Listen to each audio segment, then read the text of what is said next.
Manx Radio Motorsport, brought to you by Kawasaki Insurance. Fast am I. Good afternoon. Welcome to Manx Radio Motorsport coverage of the second day of the Blackford Financial Services Pre-TT Classic Road Races at the 4.25 mile long Motor Isle Billown Course in the south of the Isle of Man.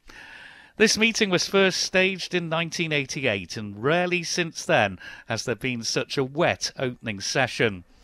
The headlines from that very damp practice qualifying session: Will Loader is the quickest 350 singles, with Ewan Hamilton topping the 250 singles.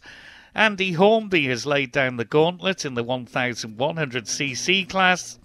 Port St Mary's rising star Grant Thompson leads the junior superbikes and senior superbikes.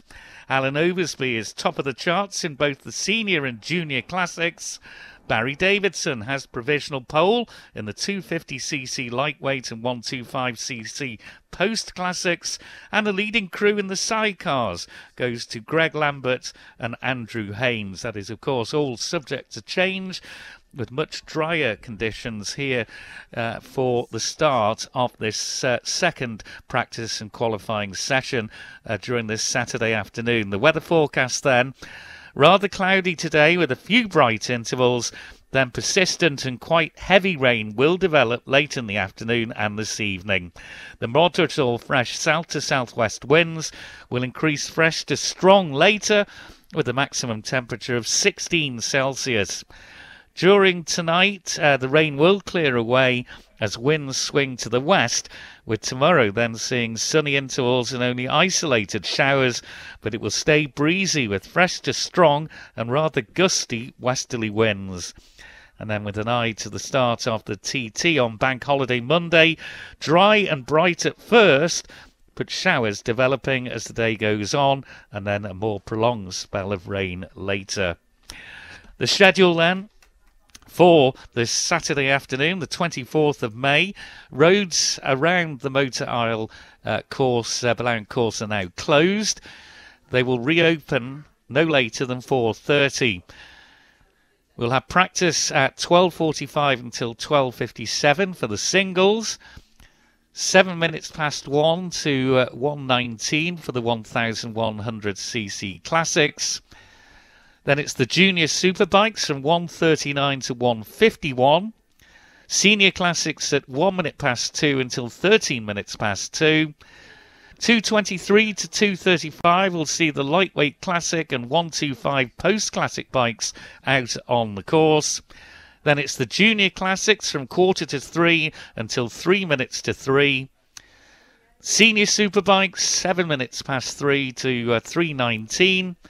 400cc post classics 3:29 to 3:43, and then the sidecar classics 3:53 until 5 past 4. So as I said, the roads will close no later than remain closed until no later than 4:30. They'll reopen then for an hour and a half, and then the roads will close this evening at 6 o'clock through until 9 o'clock, and we have 4 races then for your pleasure. We'll open with the singles race over 6 laps, the MSPR singles race. That'll be followed by the Foraging Vintners 1100cc classic race. That's over 7 laps. Same race distance for the Jeff Duke Junior Superbike race. And then we have a 4-lap MC Locksmith Sidecar Race 1 to finish off this evening. And then we move into tomorrow afternoon, and we have a further 6 races to bring to you. So this is really, I think, where we're going to see the times, and we'll give you the leaderboards as we go from last night. In pretty wet conditions. It got wetter and wetter as the night went on, and the sidecars unfortunately had the worst of it right at the end, and that was in fact called a little bit early by the clerk of the course, with spray really coming up from those sidecar 3-wheel units. So that is the schedule. The team we have for you here today is, as ever, Rob Pritchard at Cross Four Ways, and we've got Chris Kinley down at the Southern 100 Clubhouse and the surrounding areas there. Well, I had a little drive around the course before coming here. This is an hour and a half or so ago now. And roads were relatively dry, damp patches under the trees on the far side of the course from Valor Whetstone, but quite patchy. The wettest parts seem to be coming out across Four Ways up to Church Bends. That seemed to be still pretty damp there. But the roads here on the Castletown bypass are pretty dry now, which is good news. But of course we are chasing the weather, which seems as if it's going to become a theme during this first part of the 2025 pre-TT and TT. So let's see what those conditions are like now out at Cross Four Ways, with hopefully the wind and the traffic able to dry the roads a little bit more. And let's say a very good afternoon to Rob Pritchard. Fast am I, Tim. Fast am I to you, the listener out there. Welcome to Cross Four Ways on the Motor Isle Billown Course. Let's get straight to the issue at hand with regards to the weather. Looking down here at the surface here at Cross Four Ways, actually on the approach into the corner here, roads are looking pretty dry and looking quite optimistic at the moment, as they have been since I arrived here at around 11:30 this morning.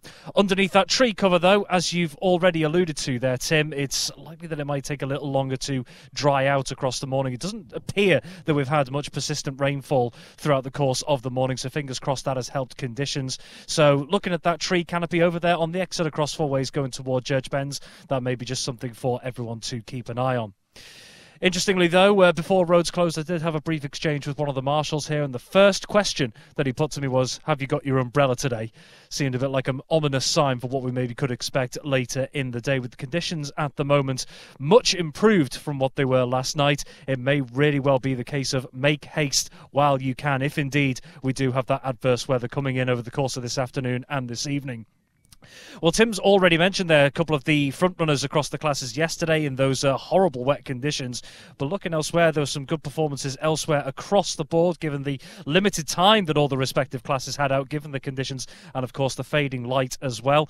Just taking a look through a couple of those, the Junior Superbikes and 400cc Post Classics. Tim's already mentioned that Grant Thompson set the quickest time there, the only rider in that class to go sub 3 minutes. But also as well, looking in there, number 19, Tim Poole, 5.5 seconds off the pace at the top, but still very creditable indeed. A best lap of 3 minutes 3.883 seconds. Looking a little further down, number 24, Adam Randalls, into the top 5 from yesterday as well. 3 minutes 7.697 seconds, the best in there for Adam Randalls. And elsewhere as well, one of the newcomers, number 107, Nick Sweet, inside the top 10, in 10th to be precise. 3 minutes 15.444 seconds. So one of the newcomers. That's a steady outing in what were challenging conditions yesterday as well. Looking elsewhere, Alan Oversby topped the leaderboard, if you like, in the 500cc senior, but number 84, Nigel Moore, not too far behind there, just 0.727 seconds off the pace of Alan Oversby. And looking a little bit further down, number 7, Harley Rushton, in there as well, inside the top 5. This is number 32, Kelly Carruthers as well. Number 36, Jeffrey Vermeulen, 7th quickest. And number 82, Andy McAllister, inside the top 10, 9th quickest, 3 minutes 31.913.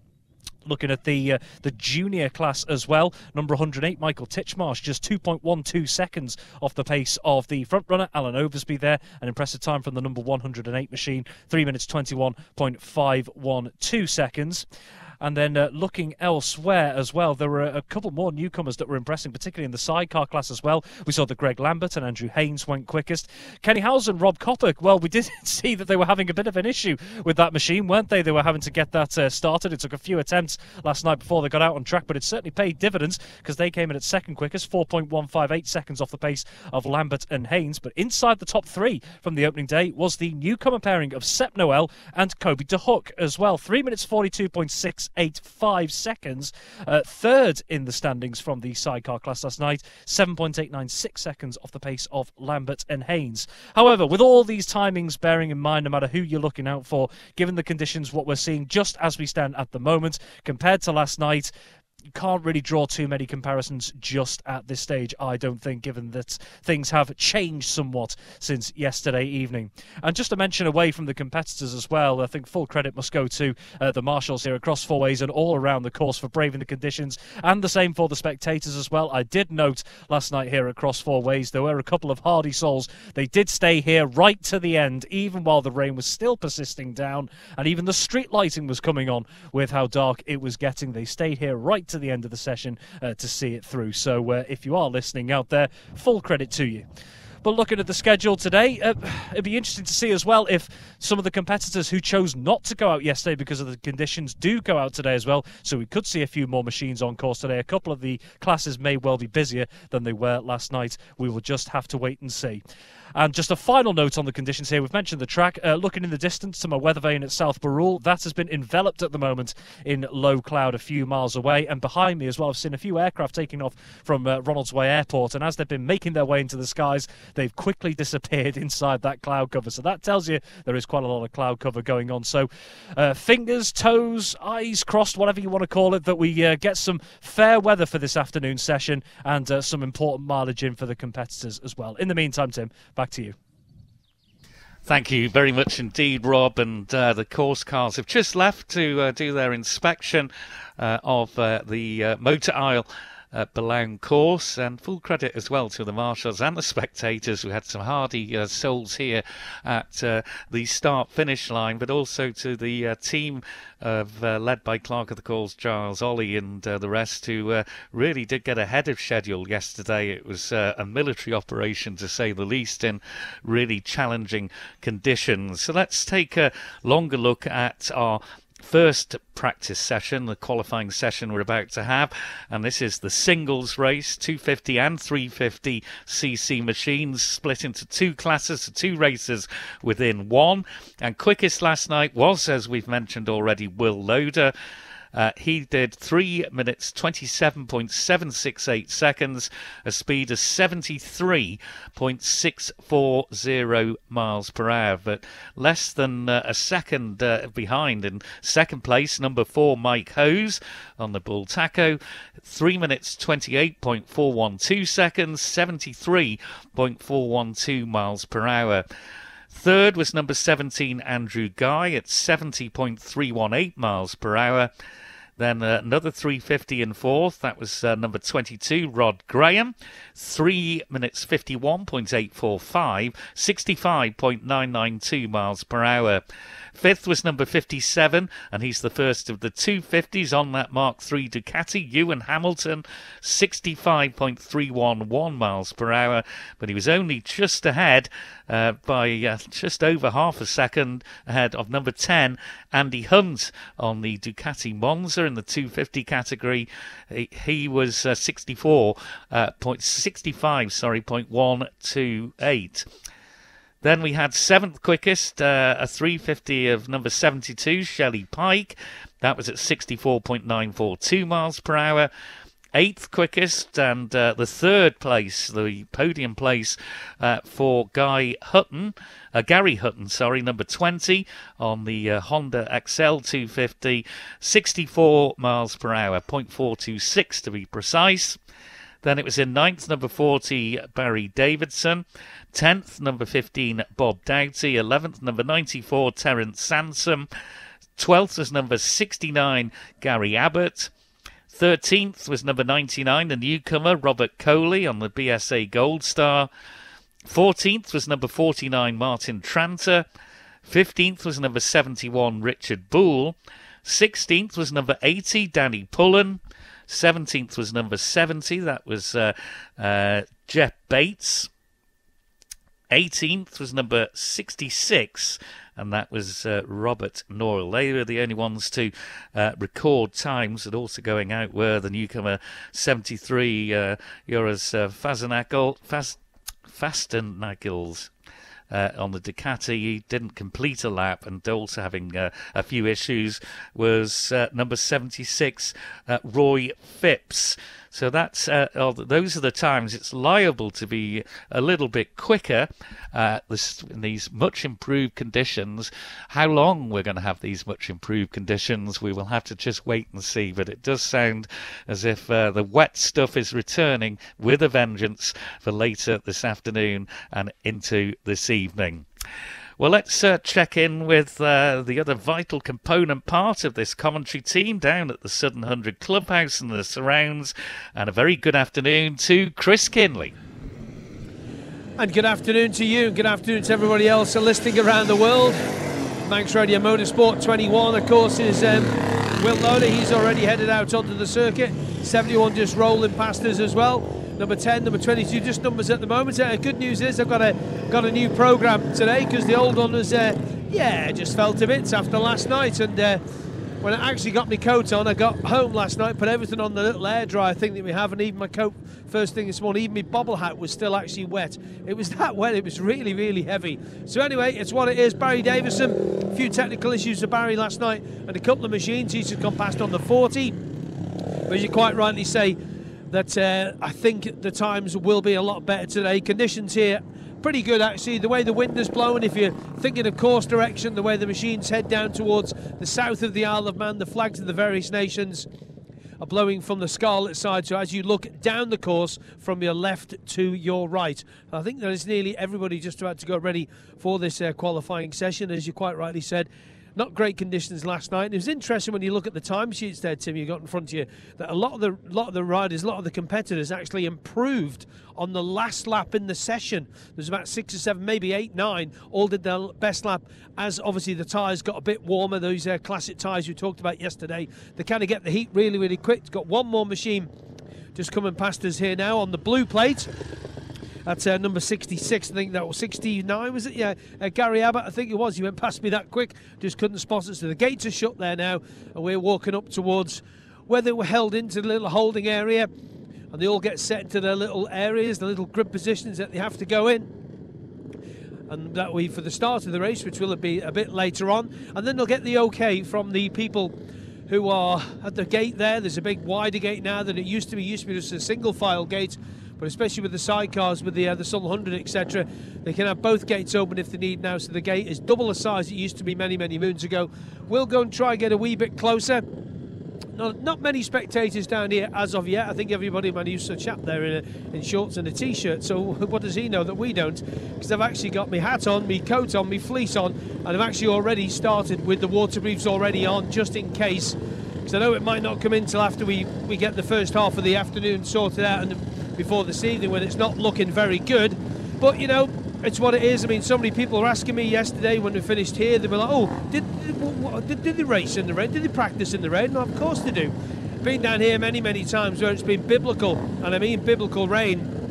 And as long as the roads aren't being flooded, they'll run down here because they're quite happy to do it. So that's what they do down here. People just kind of forget every year on year, I suppose.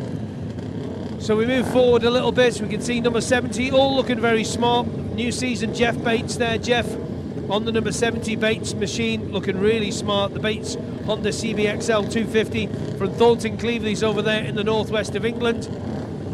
99, we give him a mention. Yesterday Robert Coley, the newcomer, going quite well from Walsall on his BSA Gold Star. Number 20 right next to us as well, regular on the Irish scene, Gary Hutton on the 250 Honda from Newry, the rider there, and one half of the gate is now open, and the panic gate controller will give them a little wave at any minute now once he gets the okay for control. When they've checked out, all the boxes are ticked and everybody's ready to go. And again, he's just communicating with the various hand signals, just like 1 minute, we'll be ready to go. And these machines were making their way out to this 4.25 mile circuit.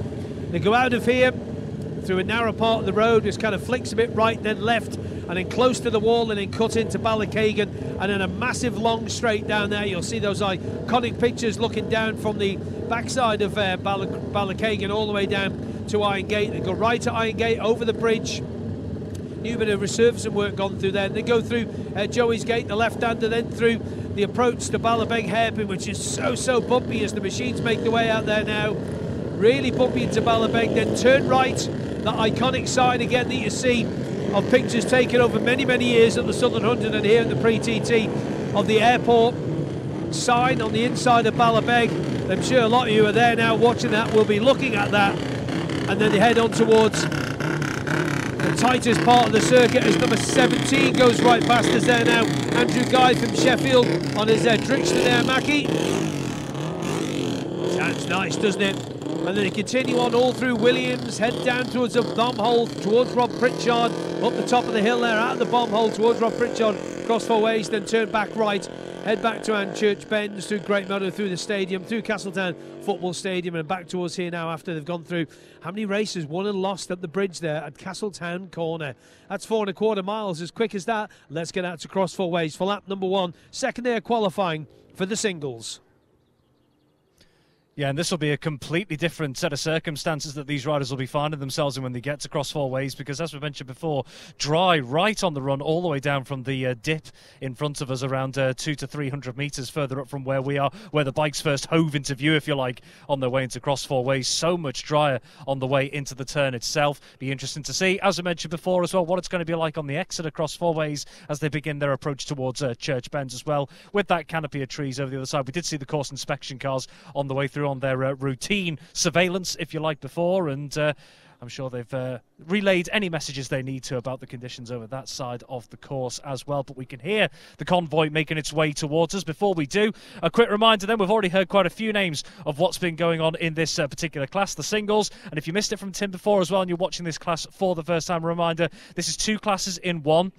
Those on the green plates are the 175cc to 250cc, and in the second class on blue plates, 251cc to 350cc. There's your first machine on the road, is number 21, Will Loader, set the pace during last night's session. A best lap time of 3 minutes 27.768. Managed to get the full 4 laps in.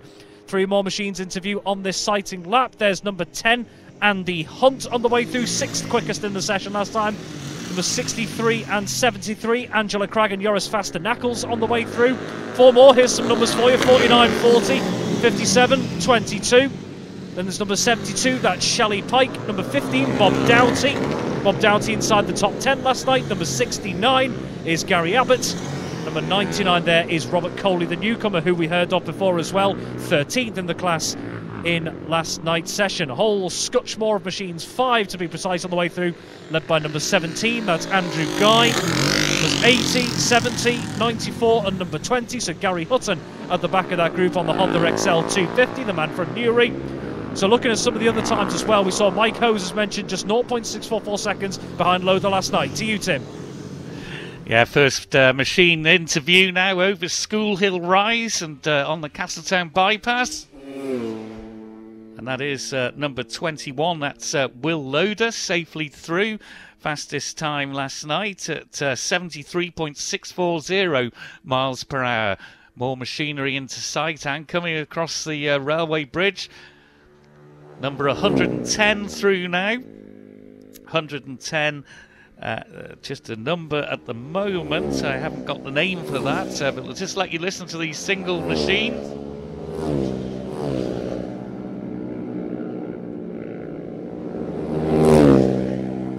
3 more into view, 4 indeed now.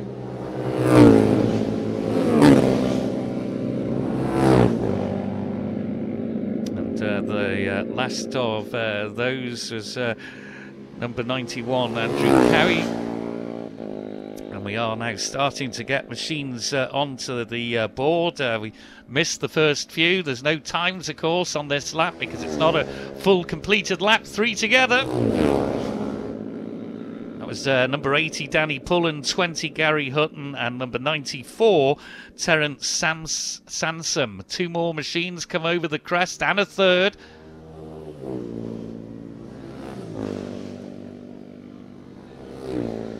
And that was 71, Richard Boole, 66, Robert Noyle, and 76, Ray Phipps. So times will be quicker. We've got the green flag on display up at the top there of School Hill Rise. But let's go out to Rob Pritchard at Cross 4 Ways, the first timed lap of the session. Indeed, it is time to make haste, isn't it, this afternoon? Can't get as many times and as many laps in, I should say. There we are, first machine at the front of the order, once again, as he was on the sighting lap, is number 21, Will Loader.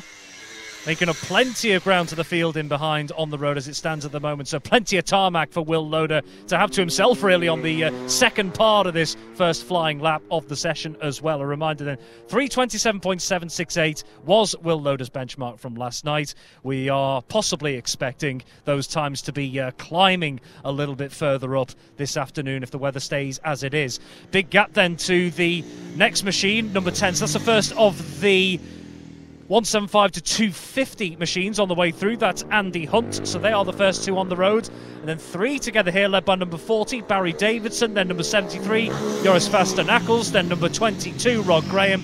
And number 72, Shelley Pike on the way through as well. Number 63, Angela Cragg as well, just a couple of seconds behind that particular group. They'll be making their way on the latter stages of the lap towards Stadium. You'd imagine the front runners 57 and 69 on the way through. There's Gary Abbott.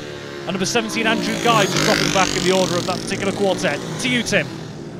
Yeah, one machine has traversed that bridge and now comes over the hill and into our view. And that is Will Loader, and already what a difference, 82.070 compared to last night, 73.640 miles per hour. So there's the difference between wetter and drier conditions here at the Motor Isle Billown Course. So setting the pace again is Will Loader, who is top of the timing charts yesterday, and he is so far today. But here's number 10. Andy Hunt, 76.932 miles per hour. But let's just quickly go to Chris Kinley. Yeah, got to keep an eye on this one. It doesn't look like he's going to get out on track. It's number 4, Mike Hose. He had problems getting the machine started there in the Parc Ferme and managed to get it fired up, but it came down here just completely bogged down. And he went, no, shook his head. So Mike Hose is not going to get any laps in this afternoon. Now, Tim, you've got the paperwork in front of you there. Did he get many laps in on that number 4 Bull Taco yesterday? But he's not getting any in this afternoon so far. Yeah, Mike Hose actually got 3 laps in yesterday. He was second quickest on the timing sheets at 73.412 miles per hour behind Will Loader. Looking at the times here, second quickest so far is number 17, Andrew Guy, behind Will Loader, but quite a way behind at 78.174. Third quickest is number 10, Andy Hunt, at 76.932 miles per hour. Then it's 40, Barry Davidson, 72, Shelley Pike, 22, Rod Graham, and 6th, Rob Pritchard.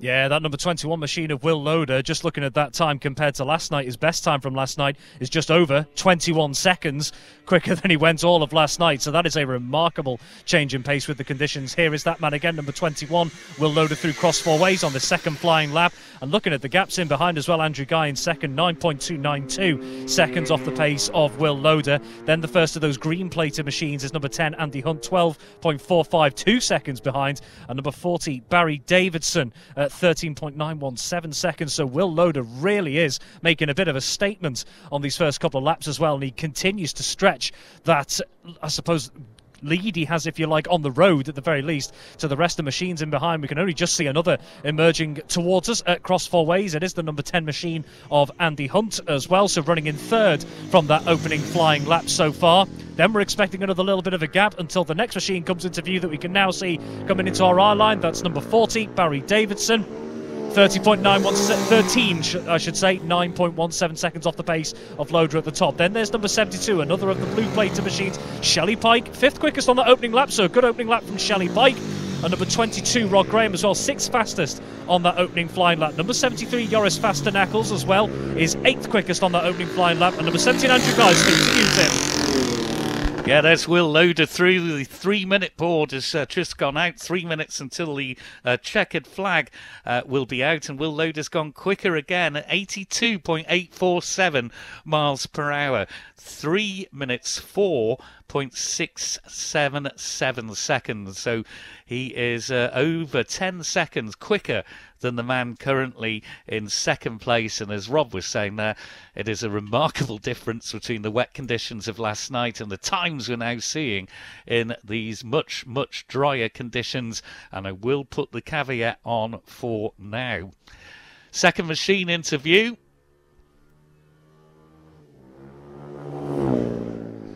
And that was number 10, Andy Hunt. His quickest lap, he's in third, 76.935. There's number 40, Barry Davidson, is up into second at 78.633. Let's go back to Chris Kinley. Yeah, big disappointment for Will Loader into the pits there, so maybe he just wanted to go and try a few things, but he is going well, as you quite rightly said. He's into the pits. Now, they are actually still working just up there, I think, on Mike Hose's machine, but now it's been wheeled away, and number 10 has just come into the pits as well.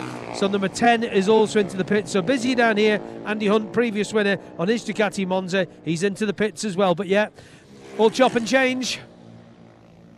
Thank you very much, Chris. Yes, 17, Andrew Guy is third quickest, 78.625. He's behind number 40, Barry Davidson, in second, and now retired number 21, Will Loader. Then it's fourth, 72, Shelley Pike, going really well at 77.755 miles per hour. Back to cross four ways, and Rob.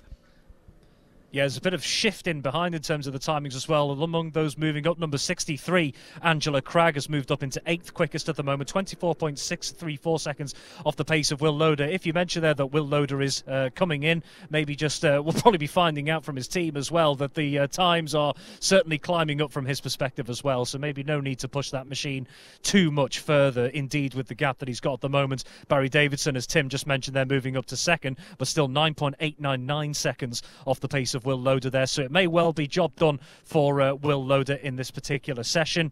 Looking elsewhere as well, inside the top 10, moving up, number 69, Gary Abbott, is 9th quickest, and then number 94, Terence Sansom, up into the top 10 at the moment as well, with the best lap so far of 3 minutes 29.486 seconds. So we are expecting just a couple of moments before machines start arriving on the road. Will Loader have pulled out a big gap to the pack in behind as well. Looking a bit further down as well, the newcomer, number 99, Robert Coley, currently sitting in 11th quickest after that second flying lap. Then number 20, Gary Hutton as well. First machine on the road, number 40, Barry Davidson, so second quickest, just a reminder there as well. And number 72 on the way through there as well. So that's Shelley Pike, running really steady at the moment in fourth. Two more interview, number 17, Andrew Guy, third quickest at the moment, and number 22, Rod Graham as well, sixth quickest as it stands at the moment going into this latest flying lap. Newcomer back around, number 73, Joris Vastenackels as well, 7th quickest, 23.418 seconds off the pace of Will Loader as well, and just over 6 seconds behind Rod Graham in 6th as well. Be interesting to see if Andrew Guy, only 0.019 seconds off the pace of Barry Davidson, can he get back up to second in the timings. Number 63, Angela Cragg, we mentioned, have moved into the top 10 as well, 8th so far.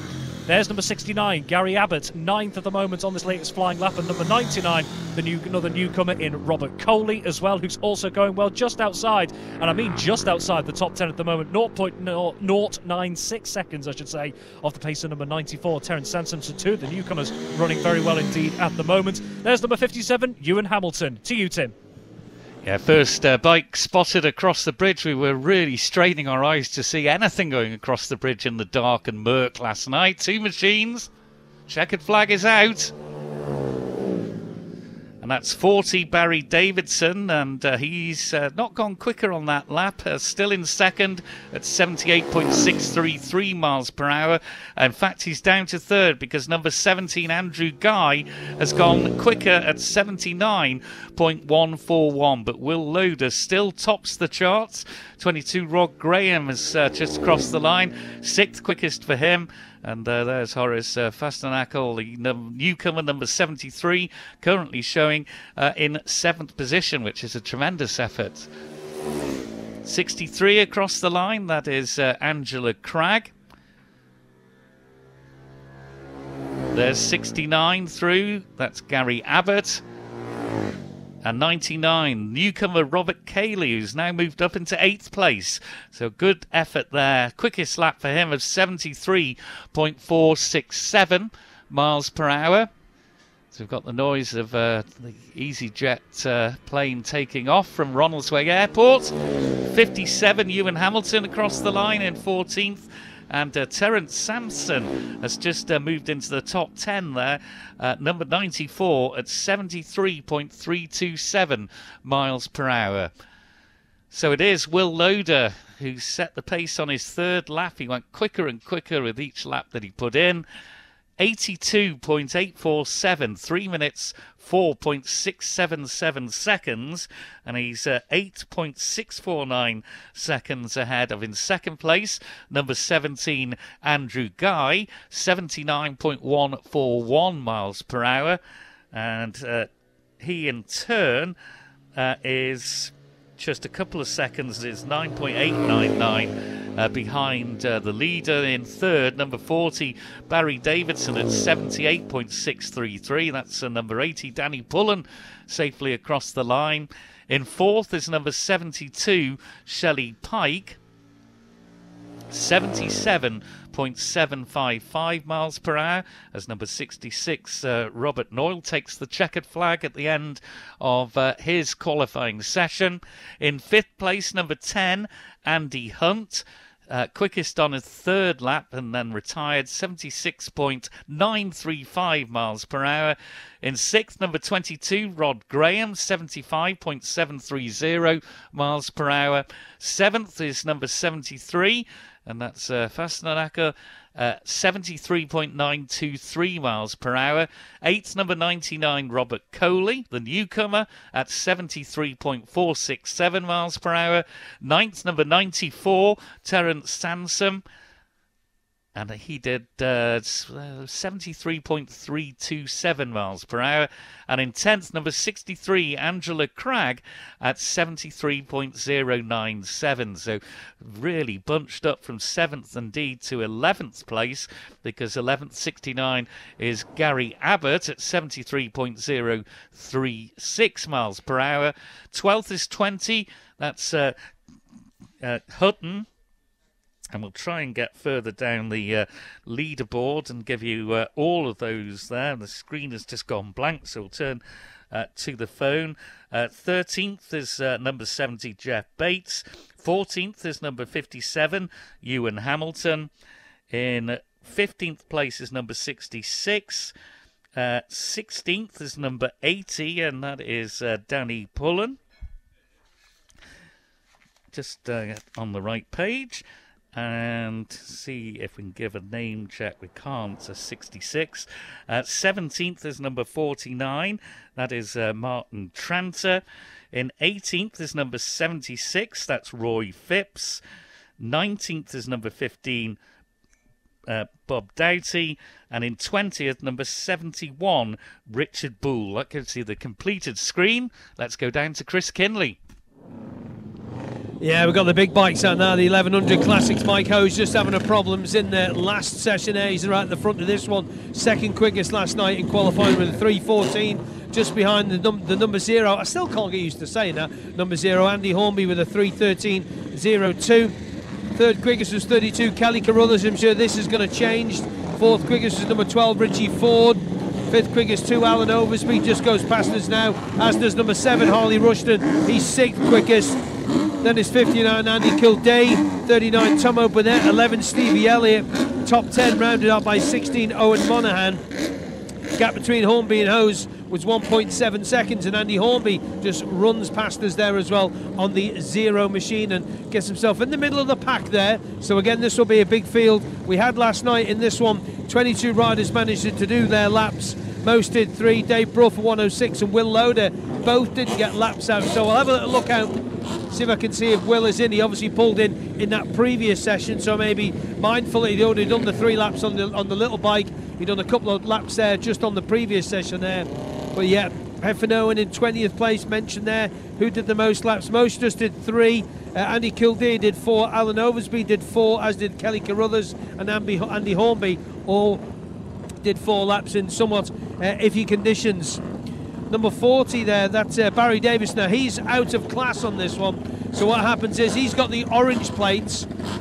Okay, so he's at the back of this session, but this will be for a later class. So that's why the number 40 machine is at the back of this. He's practicing out of his class. We will be getting underway shortly. The final Milcrease car has come back into its position. Milcrease Subaru. Barry on the number 40, still got the wet tyres on from last night. Good to see Barry again here with the 400 little baby Fireblade. He's got CBR 400RR, lovely machine. Really, really nice. That and the NC30 and the NC45. I always wanted one of them. And do you know the reason why I wanted one? Everyone will know why. Because they're all right for short guys like me. You can actually touch the ground. So yeah, Barry sat there on the number 40 bike, christened as the Baby Fireblade. He's got a full wet in the front and just a normal road tyre on the rear. Obviously the classic bike's got the proper classic tyres on, and the gate is now open, and the machines will be let out onto this 4.25 mile Motor Isle Billown circuit. There they go, enjoy.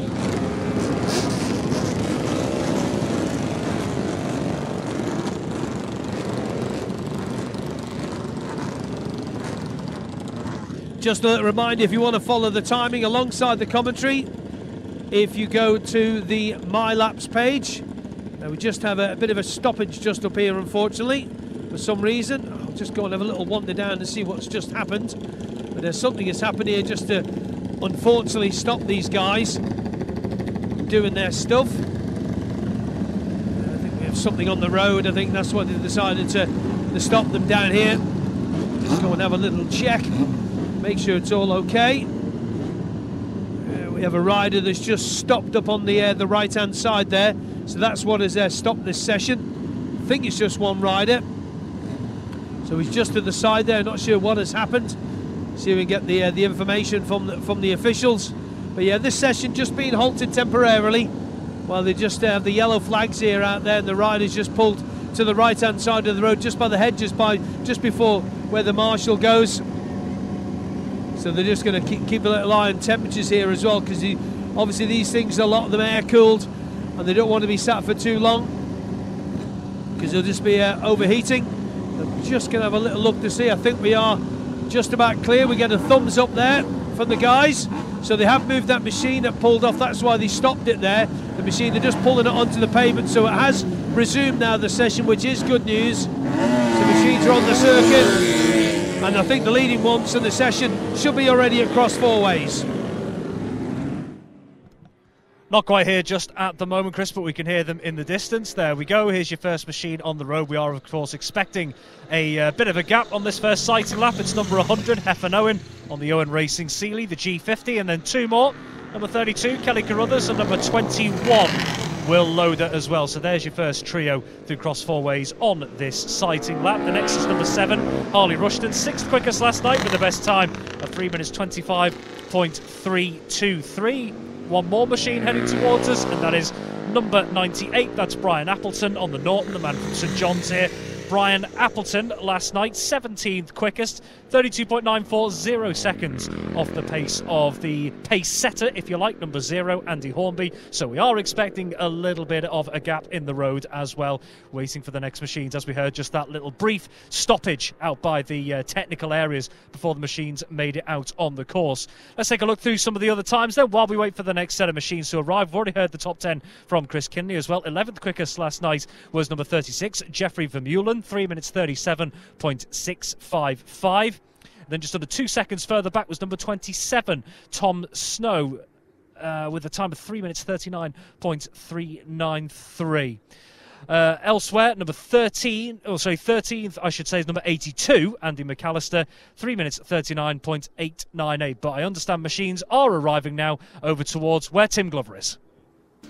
Yeah, and Rob, give us a shout when the second wave, as it effectively is, gets to you. We've had number 100, Heffernan Owen, 21, Will Loader, 32, Kelly Carruthers, and 7, Harley Rushton through here at the start-finish on the Castletown bypass. Another machine interview now, and let's go back to Rob.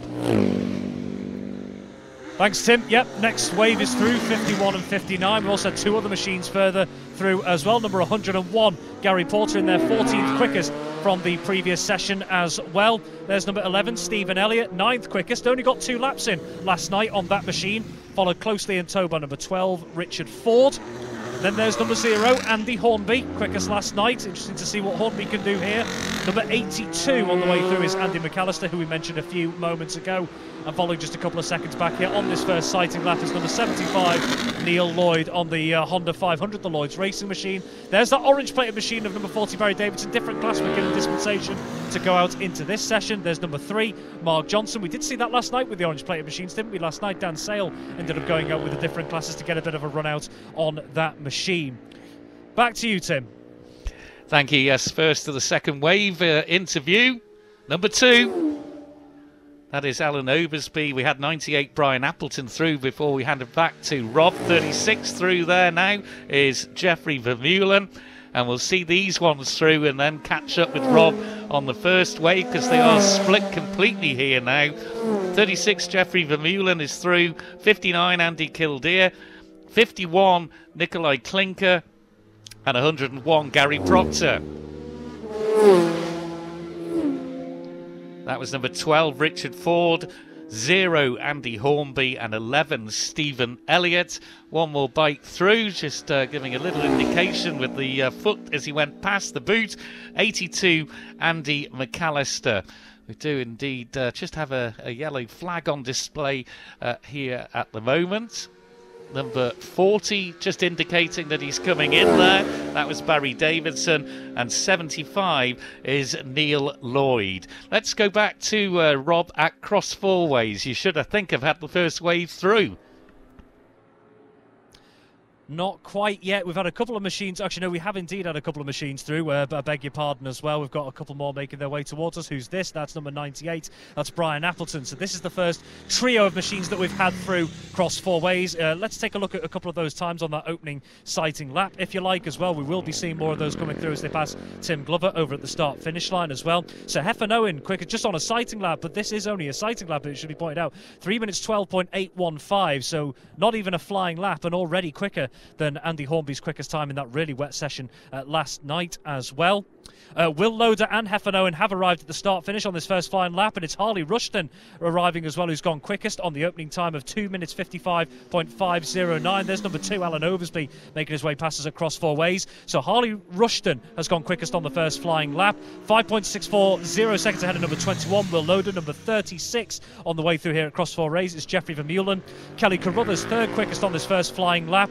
3 minutes 5.463, and then number 100 Heffernan, 3 minutes 7.503. Number 59 Andy Kildare, 101 and 51 on the way past us at Cross Four Ways. There is number 0 Andy Hornby, one to keep an eye on, and number 12 Richard Ford as well. So 4 through the start finish line on that opening flying lap. Harley Rushton is quickest, the only one to go under 3 minutes as it stands, as number 11 Stephen Elliott goes past us as well. Will Loader second quickest, 5.6 seconds back. Then number 32 Kelly Carruthers, 9.9 seconds off the pace of Rushton at the top, and then number 100 Heffernan. Brian Appleton arrives at the start finish as well, slots into 5th of the 5 machines that have made their way through, 3 minutes 32.130. Number 82 coming past us here at Cross Four Ways is Andy McAllister, so we will be expecting that second group to be making their way through in a moment. To you, Tim. And the first of those, number 2, Alan Oversby is quickest, is number 36. Goes into third, Jeffrey Vermeulen. Oversby 87.416, and is less than half a second quicker he is than number 7 Harley Rushton at 87.175.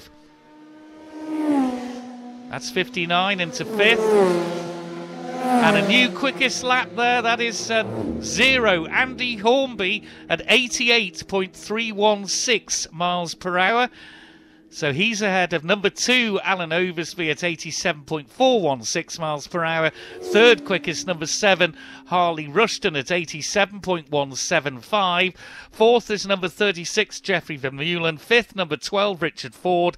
Sixth, number 21, Will Loader. Seventh, number 101, Gary Proctor. In 8th position is 59, Andy Kildare.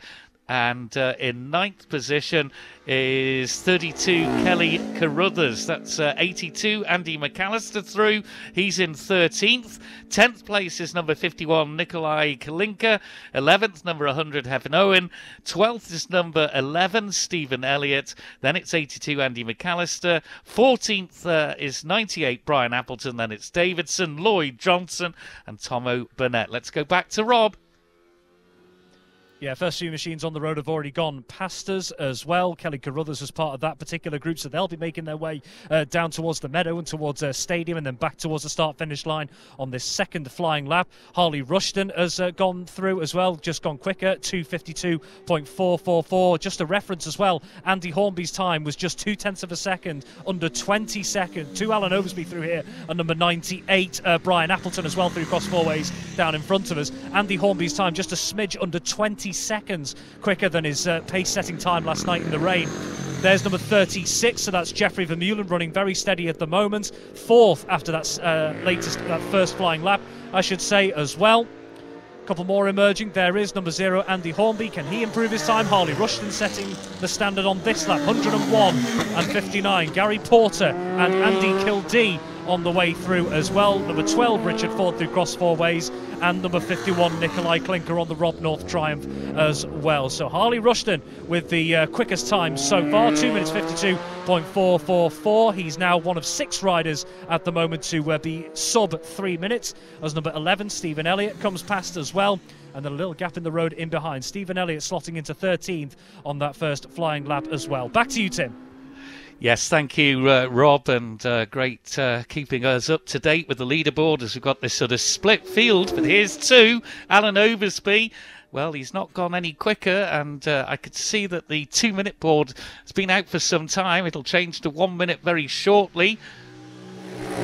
That's 36, Jeffrey Vermeulen, and he doesn't go quicker. And that was 98, Brian Appleton, who has put a quicker lap in 15th position at 72.168. But Andy Hornby, 0, goes into top spot at 88.834. And as well as a smidge between him and second place number 7, Harley Rushton, at 88.724 as 51, Nikolai Klinker goes through. The 1 minute board is out. Oversby's in third at 87.416. This is tight at the top. Fourth is 36, Jeffrey Vermeulen.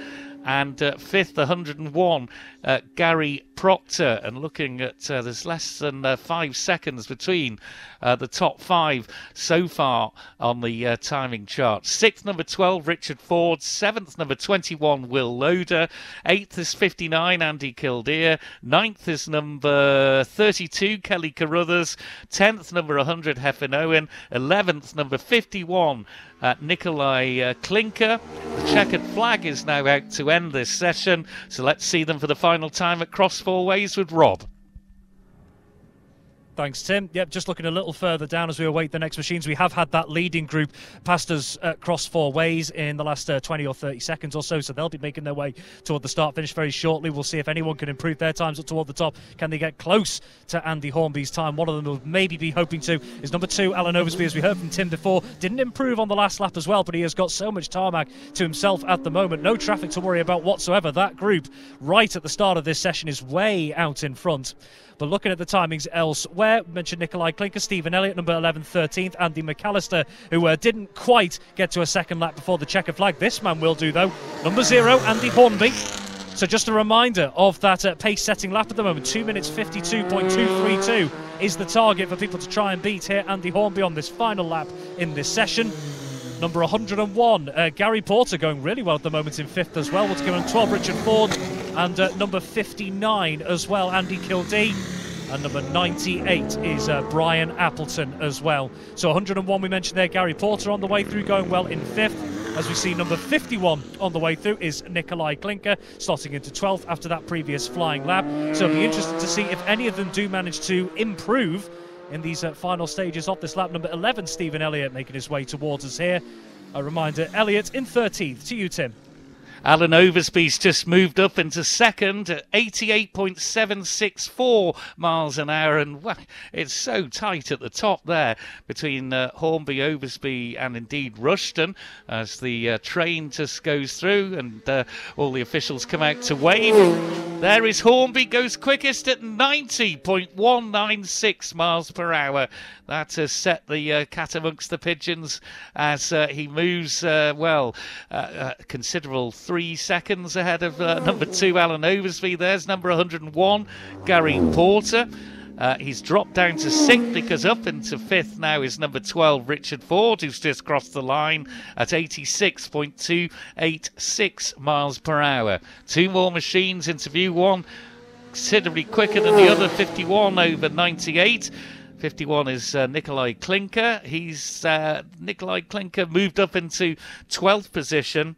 And 98 was Brian Appleton. Quickest lap of 72.882 on that final circuit, and 15th position. Moving up to 12th there is number 11, Stephen Elliott, at 82.411 miles per hour. So let's sum that up then. 0, Andy Hornby, the last lap there, considerably his quickest, under the 2 minutes 50 at 2 minutes 49.631 seconds, which translates to 90.196 miles per hour. Second, number 2, Alan Oversby, at 88.764 miles per hour, his time, 2 minutes 52.368 seconds. Third, number 7, and that is Harley Rushton at 88.724 miles per hour. Fourth is number 36, Jeffrey Vermeulen, at 86.746 miles an hour. Fifth, number 12, Richard Ford, at 86.286 miles per hour. Sixth is number 101, Gary Porter, at 86.254 miles an hour. Seventh, number 21, Will Loader, 85.279 miles per hour. Eighth is number 32, Kelly Carruthers, 84.233 miles per hour. Ninth is 59, Andy Kildee, at 84.201 miles per hour. 10th, number 100, Heaven Owen, at 82.974 miles per hour. And then it's 11th, number 39, Tomo Burnett. 12th, number 11, Stephen Elliott.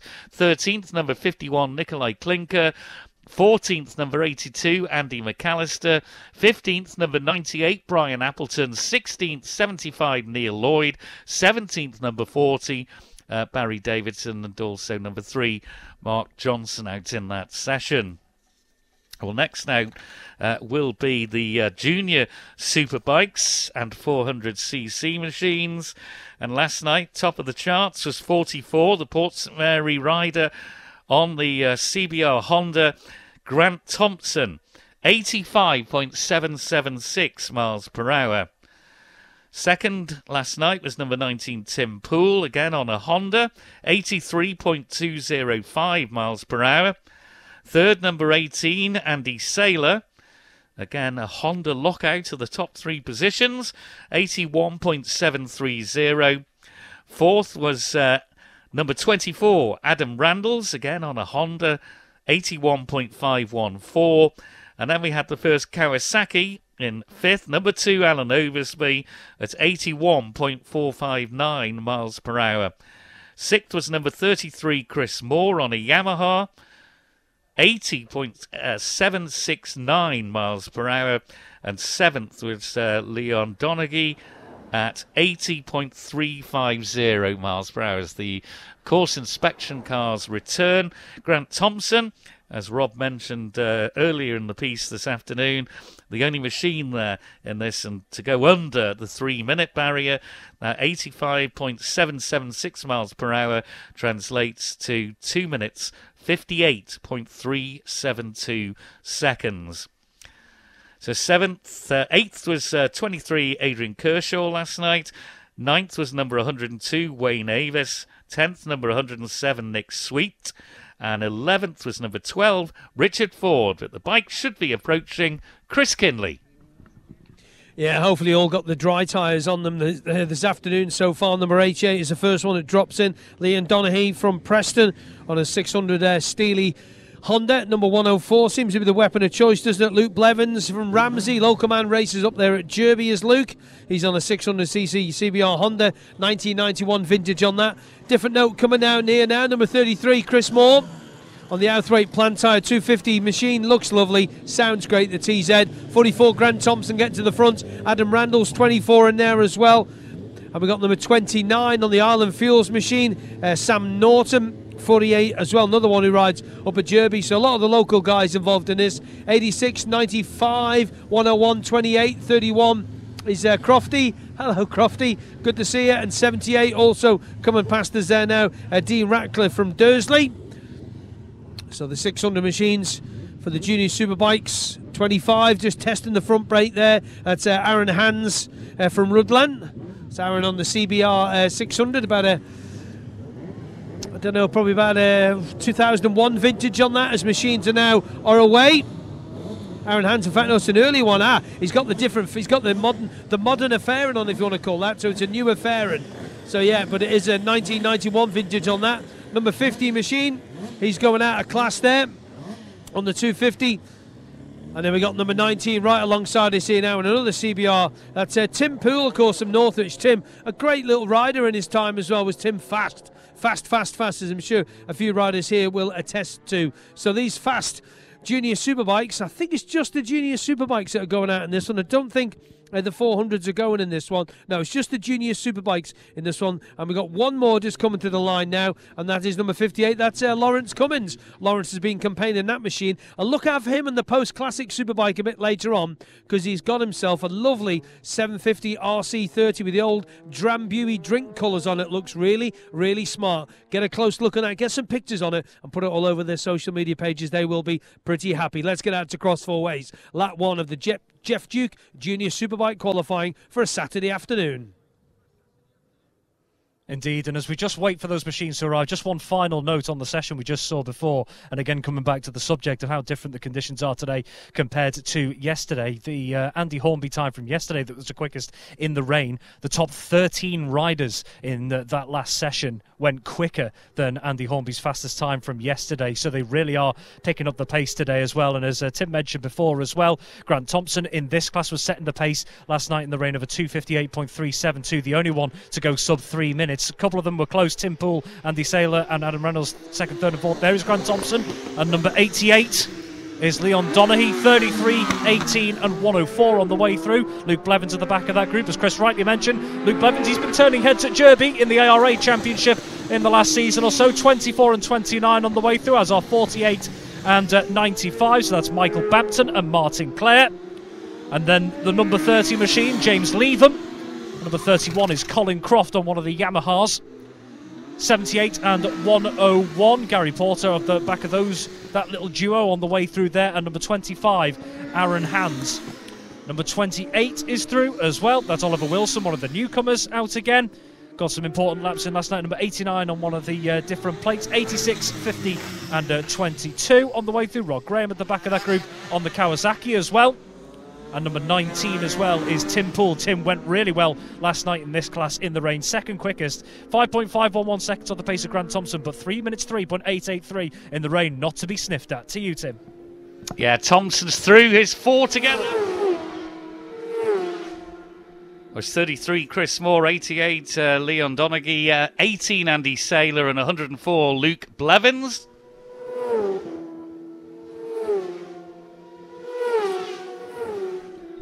And that latest 4, 29 Sam Norton, 24 Adam Randalls, 48 Michael Bampton and 95 Martin Clare. There's number 30 James Leatham through, 31 Colin Croft through, 3 more. That was 78 Dean Radcliffe, 25 Aaron Hans and 101 Gary Porter. There's 28 Oliver Wilson, the newcomer. Oliver Wilson, the newcomer from Carnforth, and 89 Rob Lowe through. Was 50 Dave Glover on that 250 Yamaha, and number 22 Rod Graham. 86 Andy Jessup through, and 19 Tim Poole. Just hear those bikes fading away in the background as they head past Chris at the clubhouse and out around that little S wiggle and to Ballocagan, and they'll be getting up to full throttle then down the straight towards Iron Gate. That's 58 Lawrence Cummins. 58 Lawrence Cummins on the Honda, the man from Ramsey. Got the posh version there today. Let's go out to Rob again at Cross Four Ways. First flying lap of this session. There is number 44, Grant Thompson. On his sighting lap, by the way, he was a mere 21 seconds quicker than his best time last night. There's number 33, Chris Moore, on the way through. 3 more in number 88, 18 and 104 as well. Luke Blevins at the back of that trio as well. So that group of around 5 machines still relatively close together, but just starting to spread out. Grant Thompson trying to stretch the legs of that machine a little bit as number 29, Sam Norton, is on the way through. Numbers 48 is Michael Bampton, 24 and 95, so that's Adam Randalls and Martin Clare on the way through as well. So the latest Scotch to make their way through Cross Four Ways in 2 distinct groups at the moment as well. But Grant Thompson just opening up a little bit of gap at the front of the order from the traffic in behind. Number 33, Chris Moore, though, managing to keep pace by and large. Numbers 30 and 31 are through next. That's James Leatham and Colin Croft. Numbers 78, 101 and 25 on the way through. Aaron Houghton's at the back of that trio, just behind number 101, Gary Porter. Back to you, Tim. Well, this is going to be very interesting. What's he going to do? 93.760 miles per hour compared to 85.776 miles per hour last night. 2 minutes 43.182 compared to 2 minutes 58.372 seconds last night. And not far behind is number 33, Chris Moore, at 92.901 miles per hour. Up into third there is 95, Martin Clare at 90.268 miles per hour. And every machine that's come through so far, all 9, are under the 3 minutes, whereas Grant Thompson was the only one last night to get under that mark. 2 more machines into view. Let's hear them across.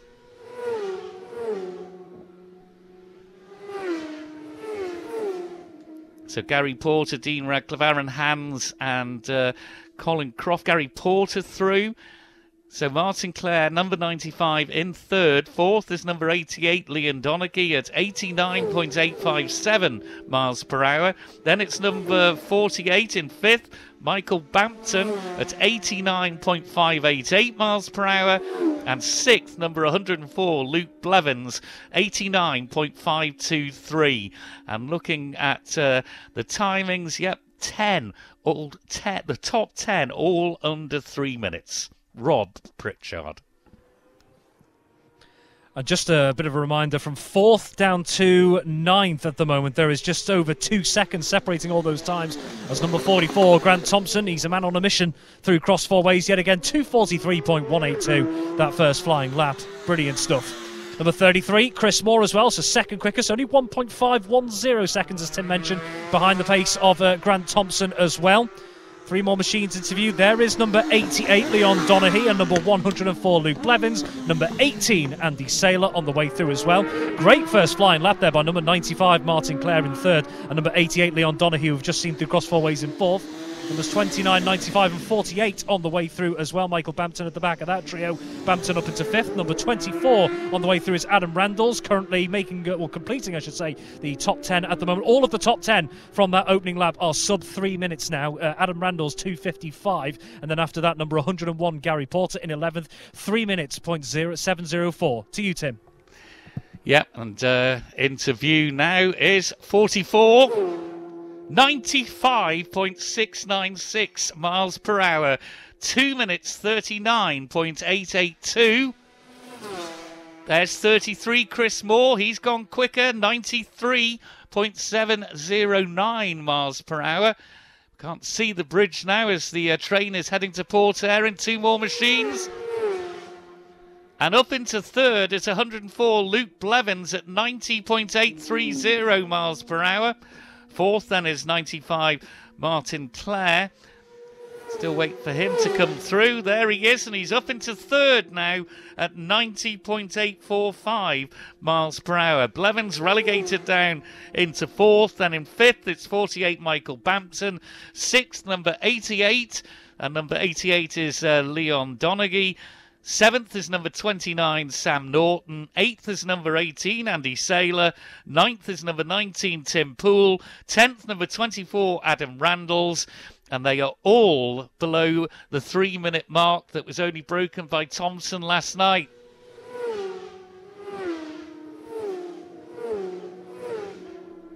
and make that all the way down now to 14th position under the 3-minute barrier. Because 11th hands, then it's Radcliffe, Porter and Leatham. No time for any more. Cross 4 ways, Rob Pritchard. Yeah, we're expecting the leading machines any moment now. Just a little bit further down, just outside the 3-minute barrier at the moment, is 15th is number 31, Colin Croft, 3 minutes 1.542. Rob Lowe, number 89 as well. Here is number 44, Grant Thompson, stretching that gap between himself and the rest of the order in behind, dropping a couple of seconds further back on this particular run into Cross 4 Ways is number 33, Chris Moore, going steadily at the moment in second, but that gap has opened up, of course, between he and Thompson. Thompson leading the way with 2:39.882, the best lap. Chris Moore 2:43.272, so although he went quicker, that gap has now increased to 3.390 seconds. 2 more machines into view. There's number 104, Luke Blevins, getting ahead on the road of number 88, Leon Donaghy, both of them inside the top 6. Luke Blevins running 4th at the moment, 0.027 off the pace of Martin Clare, who arrives now at Cross 4 Ways just behind the number 48 machine of Michael Bampton, then number 29 Sam Norton on the way through, 8th quickest at the moment with a 2:51.107, his best time at the moment. Next is number 24 Adam Randalls. Back to you, Tim. Is this our leader? I very much think it is. It is 44. He's not gone quicker that lap. Still the time of lap 3 of 2 minutes 39.882. Here's 33. And Chris Moore has closed the gap. The gap has come down with that lap to 2.441 seconds. Chris Moore, 94.257 miles per hour on his 4th lap. And the 1-minute board is showing. So they have the opportunity, if they want, to get an extra lap in. Luke Blevins, 104 in 3rd, has just put his quickest lap in at 91.448. But as soon as I say that, he's down to 5th, because up to 3rd is 48 Michael Bampton at 93.729 miles per hour. And 4th is now number 95, Martin Clare at 92.433. So the top 8 at the moment, all over the 90 mile per hour mark. That was the 24 Adam Randalls. He is through in 11th position for him. So 6th is 88 Leon Donaghy, 7th number 8 Dan Sale, 8th number 29 Sam Norton at present, 9th number 18 as the checkered flag is coming out, and also coming out is the sun. That might be the headline of the day. Let's go to Robert Cross 4 Ways.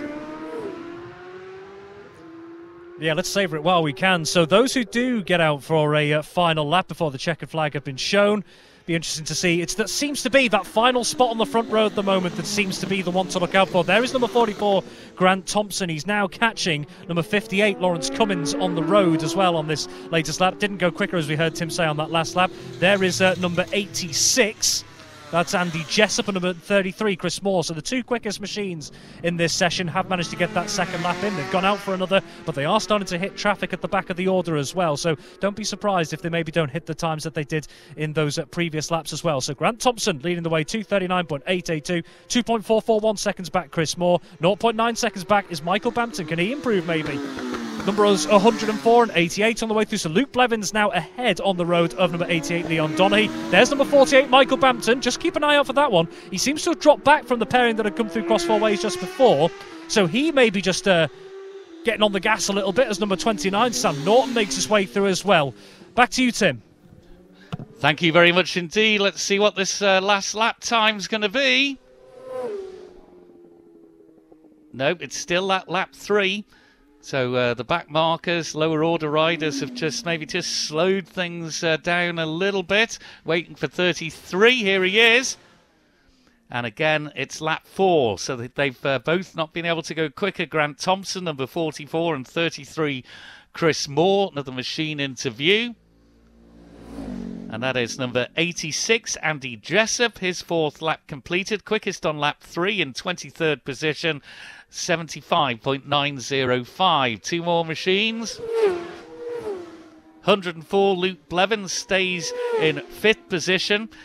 48, Michael Bampton is into his third, but has gone quickest, 93.755, his quickest lap of the 5 he's managed to get in, so a really good qualifying session for him. There's 29, Sam Norton. He stays in 8th position, quickest on lap 4 at 90.160 miles per hour. Now the machine over the crest of School Hill Rise is number 24. And he's moved his quickest lap there, 24, Adam Randall's at 88.494. And he's in 11th position on the grid provisionally.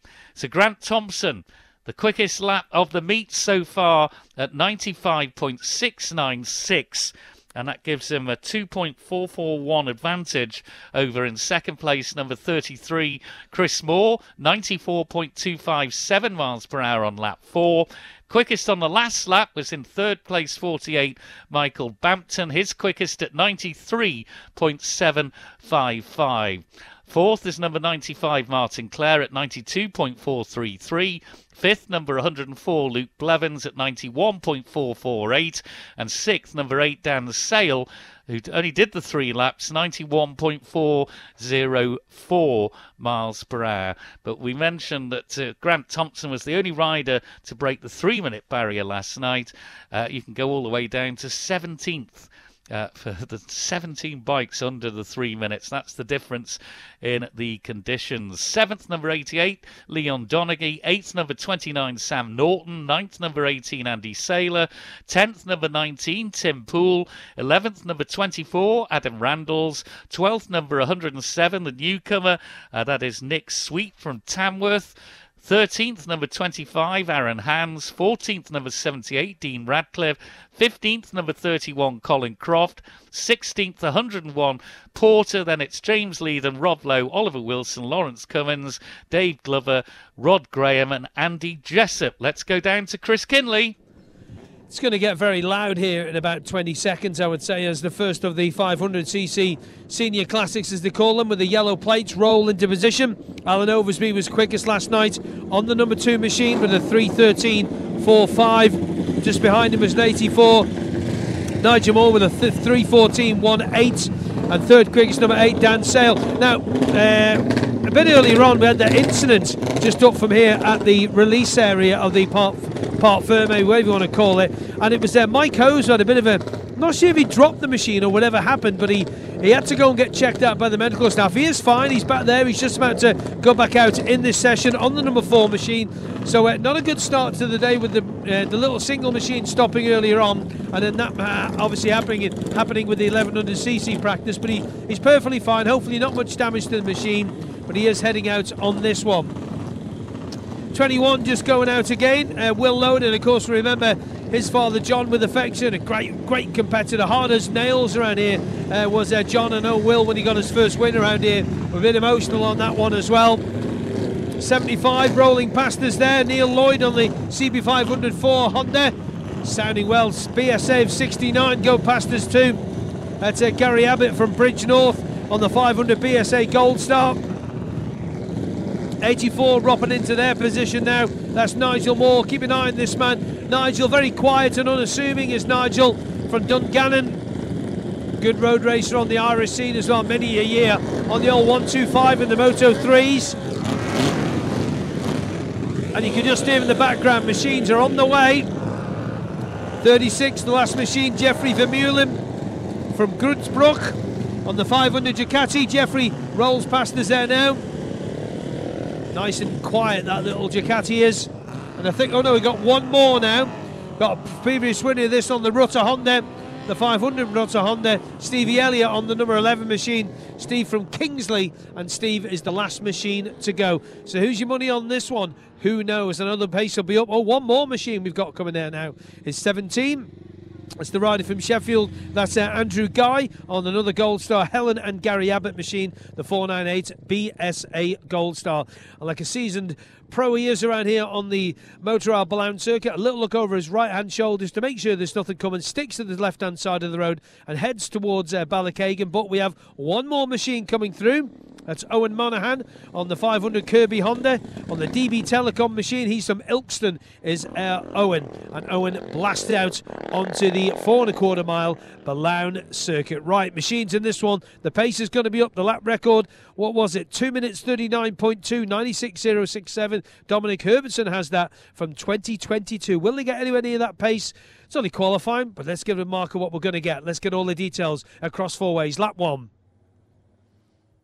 Yeah, that'd be a big ask, I think, to be getting it up to the 96 mile an hour mark on this opening lap, but who knows. As with all the classes, we are expecting the times to be flying up from what they were last night, so difficult to make any real comparisons from last night. Under the Alan Oversby was quickest, only 0.7 seconds ahead, number 84, Nigel Moore. And apart from the timings that we did, you really can't draw too many comparisons.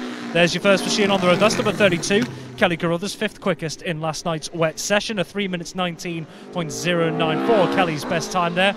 Number 100, Heffernan Owen, on the way through on this sighting lap by number 47, Russell Rowbury, and number 92, Stephen Walsh as well. So there are going to be machines potentially as well that are, as number 4, 82, 53 and 21 make their way through, numbers 39 and 59 as well. So that's Thomas Burnett and Andy Kildee. Number 20, Gary Hutton. Number 98, Brian Appleton. Numbers 36 and 84 on the way through cross 4 ways as well on this sighting lap. Then it's number 75, Neil Lloyd. Number 69, and there is your previous race winner, mentioned before by Chris Kinley, number 11, Stephen Elliott as well. Elliott, one of those machines that didn't really get any time out in this class last night, as also quite a few, I should say, didn't either. But apart from Alan Oversby and Nigel Moore out front, Dan Sale on a different class machine, if memory serves me correctly as well, was the 3rd quickest in the timings there. But number 7, Harley Rushton, was 4th. To you, Tim. First machine into view. And that is number 32, Kelly Carruthers. Just thinking the 3 sessions we've seen so far, those are probably the quickest those bikes are going to do, because their race is due this evening when all the indications are it's going to be wet. But this is the first where we can maybe compare like for like with the races tomorrow afternoon, when it does seem the prospects are better.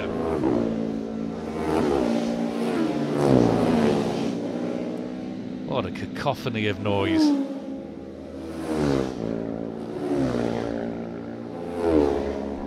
So, 100, Heffernan Owen through, 47, Russell Rowbury, 21, Will Loader, 92, Stephen Walsh, 82, Andy McAllister, 53, Ian Thompson, 39, Tom O'Burnett, 4, Mike Hose, 59, Andy Kildare, 84, Nigel Moore, 36, Geoffrey Vermeulen, 20, Gary Hutton, 98, Brian Appleton, 11, Stephen Elliott, 69, Gary Abbott, and 75, Neil Lloyd. So 17 machines out so far. Here's the 18th on the road. That is number 17, that lovely BSA Gold Star of Andrew Guy, just going through there, the Sheffield rider. There's number 16 through, and that's Owen Monaghan. Owen there is on that Kirby Honda, the Ilkeston rider. And the road now does go quiet. So, 19 machines out. Let's see the firsts of those machines on the road now at Cross 4 Ways with Rob.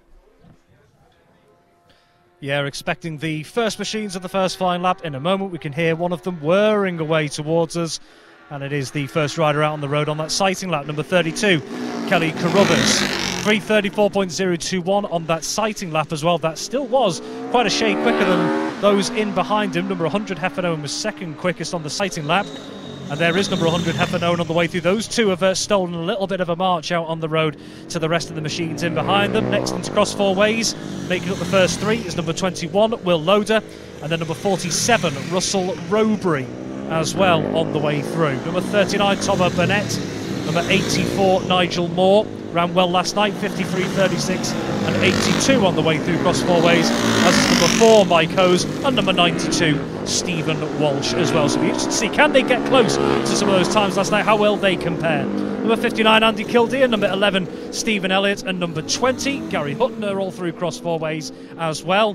We should be getting timings very shortly with Tim Glover on these machines on their opening flying lap. Number 98, Brian Appleton, on the way through on the Norton. Back to you, Tim. It's looking up to School Hill Rise, and the first machine is here. And that is Kelly Carruthers, 85.600. The quickest last night was Oversby at 79.087, so it is a lot quicker. There's Hefin Owen at 83.999. 21, Will Loader goes quickest, 86.656 miles per hour. 3 more machines, 4 into view. And quickest now is 84, Nigel Moore, 87.086. Will Loader, 86.656 in second. Third, number 36, Jeffrey Vermeulen at 86.336. And Carruthers leading on the road, but is in fourth on the timing sheets. Number 32 at 85.600. Then it's number 100, Hefin Owen in fifth. 6th, number 39, Tomo Burnett. 7th, number 11, Stephen Elliott. 8th, number 53, Ian Thompson. 9th, number 47, that's Russell Robury. 10th is number 82, Andy McAllister. Then it's 11th, number 4, Mike Hose. Did have issues with that bike last night. Up 17 through there. That is Andrew Guy at 81.177 into 8th. Now 9th position, because number 16, Owen Monaghan, has now gone into 8th at 81.2743. So it's Moore, Loader, Vermeulen. Let's go back to Cross Four Ways and Rob. Yeah, that quickest opening flying lap from Nigel Moore is just under 18 seconds quicker than the quickest we saw from Alan Oversby in the rain last night. There's number 32, Kelly Carruthers, 4th quickest, as we've just heard as well. Just over, a smidge over 3 seconds off the pace of Nigel Moore so far, but it is tightly contested up there on this first flying lap as well. But Kelly Carruthers first out on the road ahead of number 100, Hefin Owen. 5th as it stands at the moment, number 21, Will Loader on the way through as well. Will Loader 0.872 seconds off the pace of this man, Nigel Moore, number 84. Be interesting to see that battle. Interestingly, all the top 4 sub 3 minutes at the moment. 39, Tomo Burnett, and number 36, Jeffrey Vermeulen. Vermeulen running 3rd at the moment, number 47, Russell Robury 11th as it stands as well. And again, just for a bit of a comparison as well, all of the top 13 machines are under the quickest time last night on that first flying lap. Number 53, Ian Thompson through. Number 82, Andy McAllister. 11, Stephen Elliott. Number 4, Mike Hose, who just appears to have dropped down the order a little bit, so maybe that machine not quite on song just at the moment. Mike Hose dropping down the order on the road. Back to you, Tim.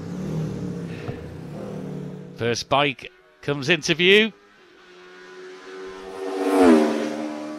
32, Kelly Carruthers 3rd now on the timing sheet. So this quickest lap at 86.338 miles per hour. And that gap just 0.872 between the leading 2, Moore and Loader, 2 together. The second of those was number 21, Will Loader. Quickest time for him, 86.781. But Nigel Moore has just gone quicker again, and Vermeulen slots into second now. Moore at 88.361. Vermeulen, number 36, Jeffrey Vermeulen, 87.028. And the gap between them is 2.653 seconds. There's number 53, Ian Thompson. So it's Moore, Vermeulen, Loader, then it's Kelly Carruthers, number 32. 39, Tomo Burnett is 5th. 100, Hefin Owen is 6th. 7th, number 11, Stephen Elliott. 8th, number 16, Owen Monaghan. 9th, number 17, Andrew Guy. 10th, number 47, Russell Robury. 11th, number 53, Ian Thompson. 12th, number 82, Andy McAllister. And Mike Hose is in 13th position at the moment. And he didn't get a timed lap in on that Davies Motorsport Yamaha last night, but do also bear in mind that Mike is a little bit bruised and battered after a lie-down, as he described it a few weeks ago at Anglesey. Let's go now to Rob again at Cross Four Ways.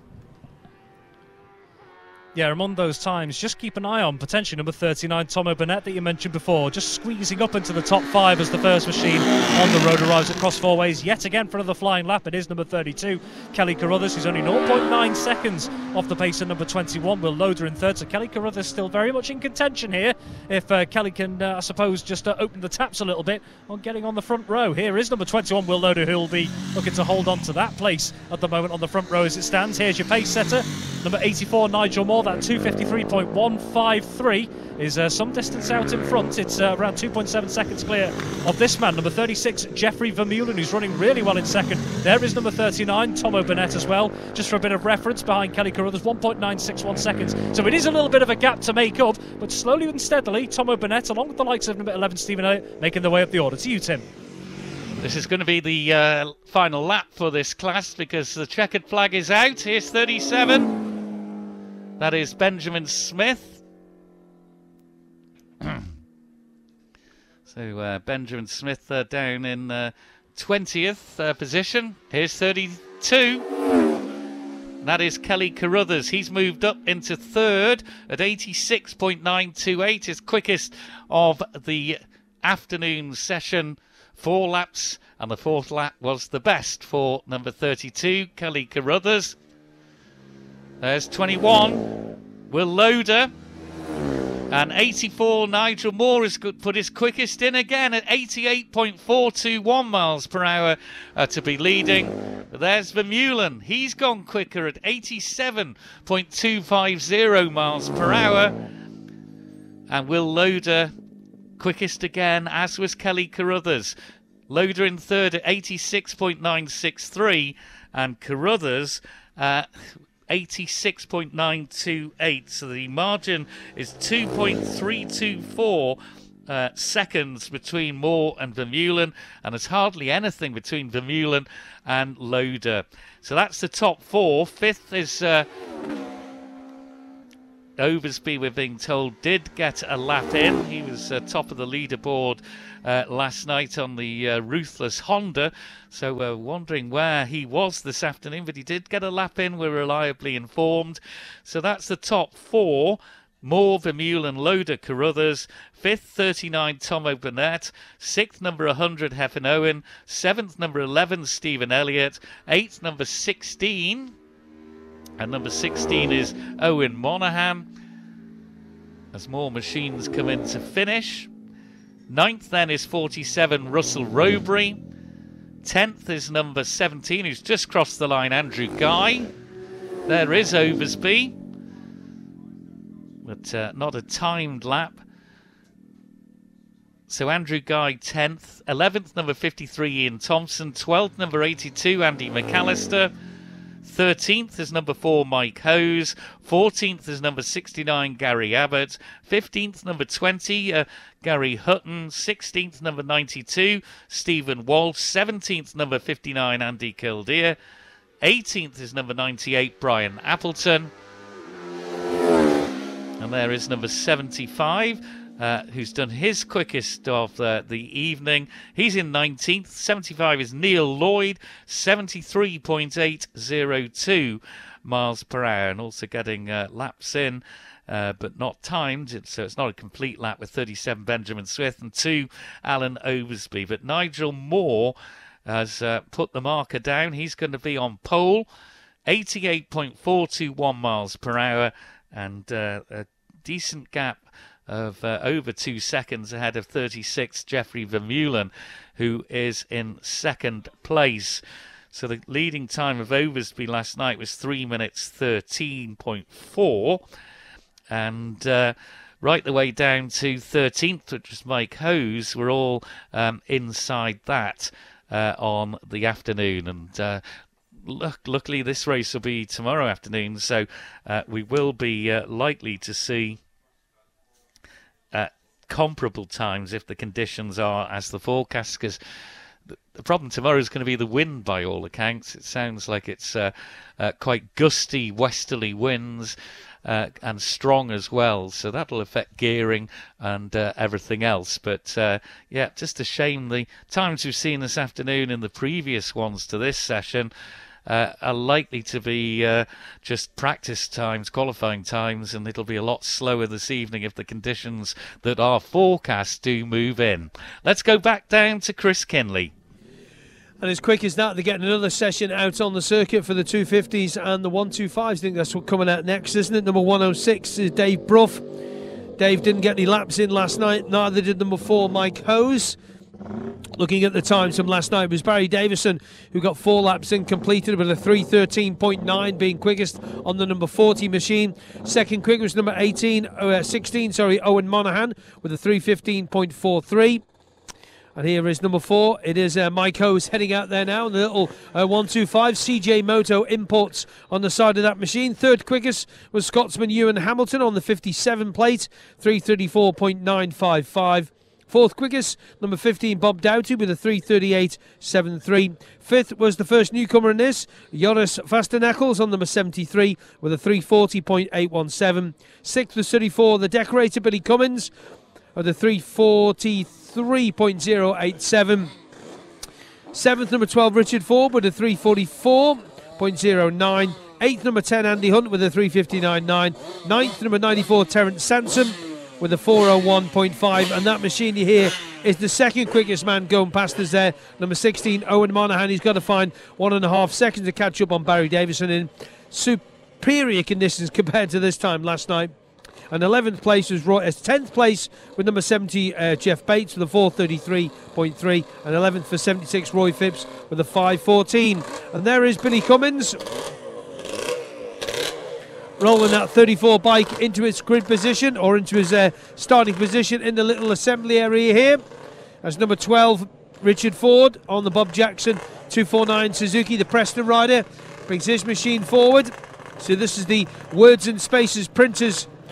It's race 6 and it's page number 50 in your programme for your references. And we all know TT's arrive when we see Wheelie Connie. So Connie is here, the famous German chap who has the GSXR 1100 leathers on with all the badges on it. So Connie is here. Bob Doughty, you can just see there, the T20 Suzuki sounding mighty fine right alongside us. Not going to get too close because it's very, very loud in those pipes on that. Is I'll just see if I can help Bob out there a minute. Just hang on to there. All gone loose. All right, be okay. It's all right. Bob's fine. So Bob just having a problem with the a little part on the side of his machine, but he sorted out himself. So yeah, it looks really, really nice. Everything original on it.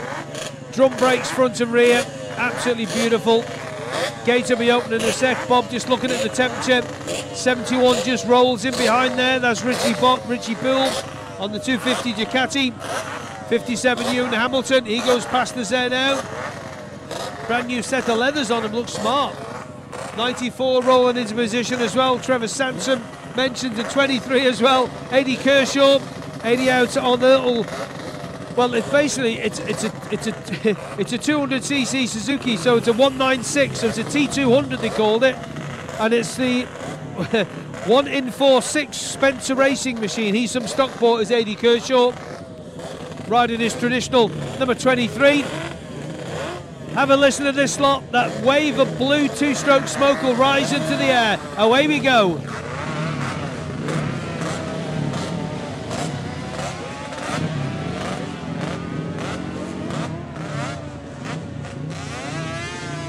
Yeah, one of the marshals here just down, making sure that one of the riders has got their rear lights on. When they get under the trees, you want to be able to be seen. And the first machines are making their way out. Great, great noises, isn't it? And just that cloud, that 2-stroke haze. Got one more, 2 more machines, 3 more machines to go. Reese Callister, local man who rides up there at Derby, goes really, really well. He's on the little 125 Honda. The Peel rider just getting that thing to clear itself, hopefully. Go on, Reese, get it cleared. Yep. Yeah, just dipping the clutch there now, getting it up into the power band and away. And 76 is late as well. And number 106, Dave Brough has got going. Roy Phipps is there too. Hopefully Dave Brough can get it going there now. I think we have a rider stopped just up on the left there again, so Marshals have got the flags there. The Pride has just stopped up there on the left-hand side. Not sure who it was. I'm sure the Marshals will go up and tend to that in a minute. But the machines are making their way around for the Words and Spaces Printers 250 Classics, 125 Post Classics, lap 1 of their second qualifying. Yeah, a reminder for anyone looking at these particular classes. Again, a bit like the singles that we had out earlier, this is effectively 2 races in one. So the 250 machines, green plates with white numbers if you want to be watching out for those. The 125 Post Classics, they are the black plates with white numbers. Not many machines got out in this particular class last night. There were 13 that got out onto the Billown Course last night. Only 11 of those posted times. Both number 4, Mike Hose, and number 106, Dave Bruff, were retirements during last night's rainy session. But we can hear the first of those machines making their way towards us. Barry Davidson and Owen Monaghan were streets ahead in terms of pace of the rest of the pack last time. Number 4, Mike Hose, is the first on the road there.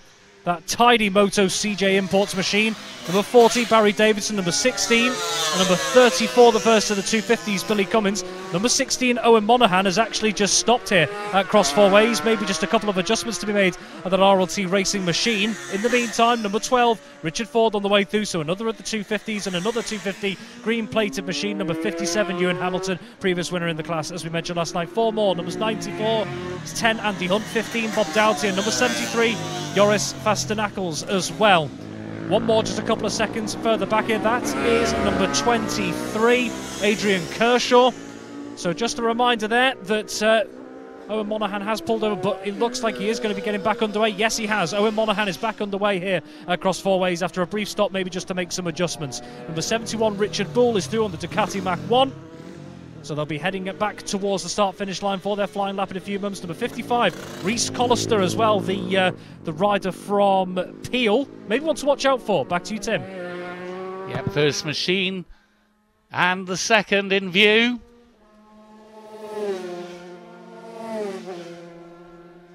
So that's Mike Hose ahead of number 40, Barry Davidson.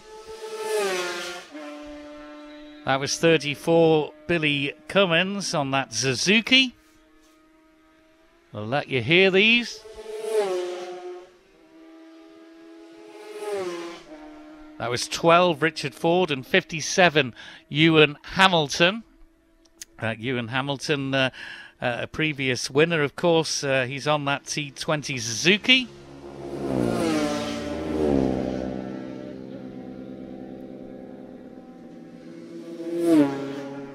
And another machine yet, 2 more.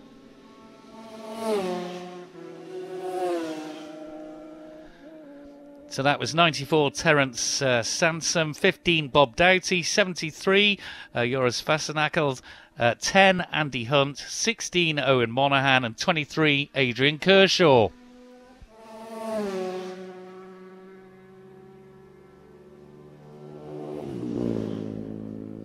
$55, Rhys Callister through, and 71. That's Richard Bull on that Mach 1 Ducati. As you can hear that just into the distance as it goes past the clubhouse and towards Ballakegan Corner.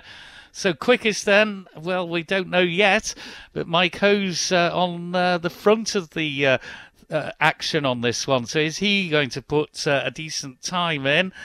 Barry Davidson was quickest last night. Hose, as I say, on that 125 Honda didn't register a time. Let's go to Rob at Cross Four Ways. Yeah, like you mentioned, Tim, you can't really say too much on a sighting lap, but if the original pace, though actually before I come back to the timings, well, number 40, Barry Davidson, just moving ahead here of number 4, Mike Hose, on the road. So Barry Davidson's picked up the pace here as those two make their way through Cross Four Ways and on their way to Church Bend. So after Mike Hose had opened up a little bit of a gap on the sighting lap, Barry Davidson seems to have upped the ante here, so just keep an eye on that one. But there was around just under 2 seconds between the two on that sighting lap. A few seconds further back here is number 34, Billy Cummins. 5:34.242 on the sighting lap. Number 12, Richard Ford on the 250 machine. Another of the 250s is number 57, Ewan Hamilton as well.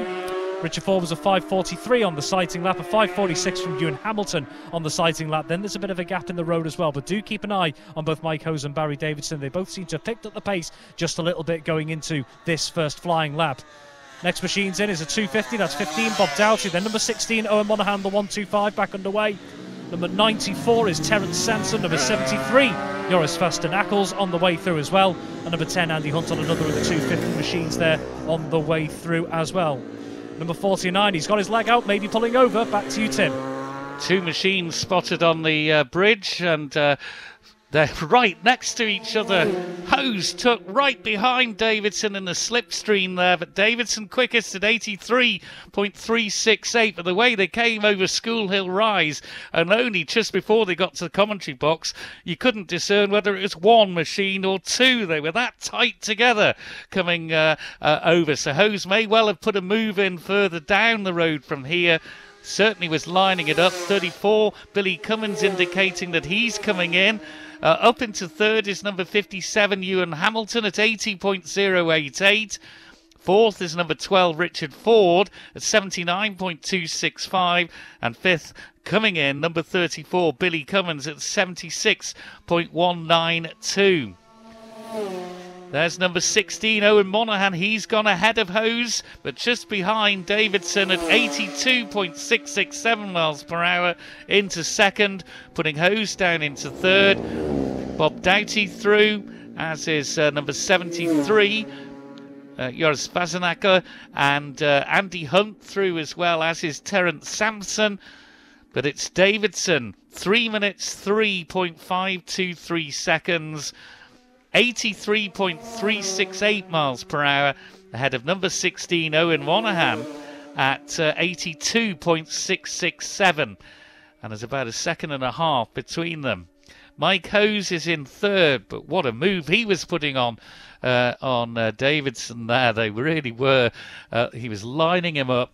And whether he's got through or not, we'll find out. But terrific bit of action here on the Castletown bypass. Let's go back to Cross Four Ways and Rob Pritchard.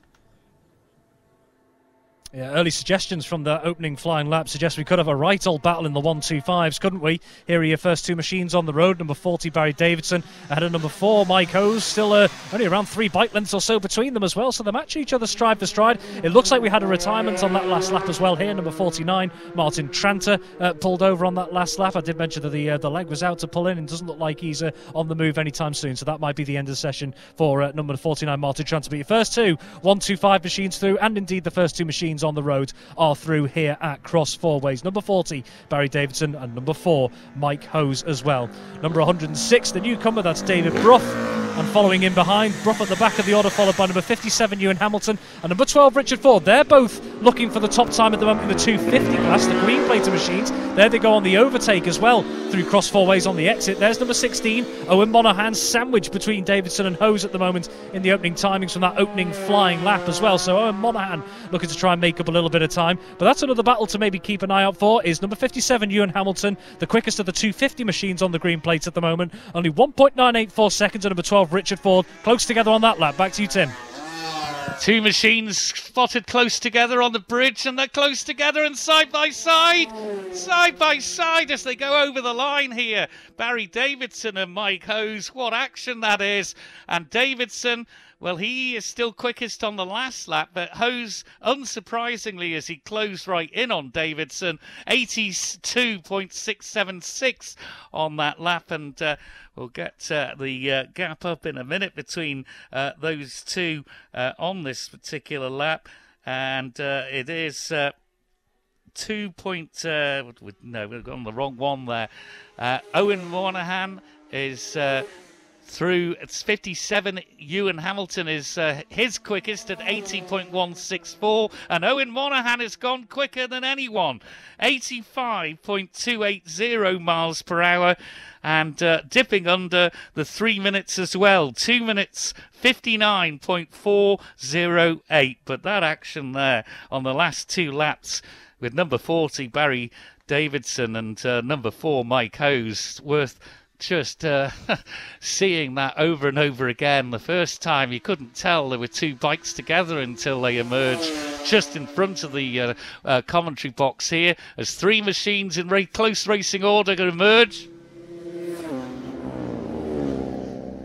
and then they were literally side by side coming across the line on this latest lap. But it is Owen Monaghan who has now put the hammer down and is in provisional pole position, as the 2-minute board, I think that is. It is. 2-minute board is out, so they have got time to get back here for a further lap. Let's go to Rob.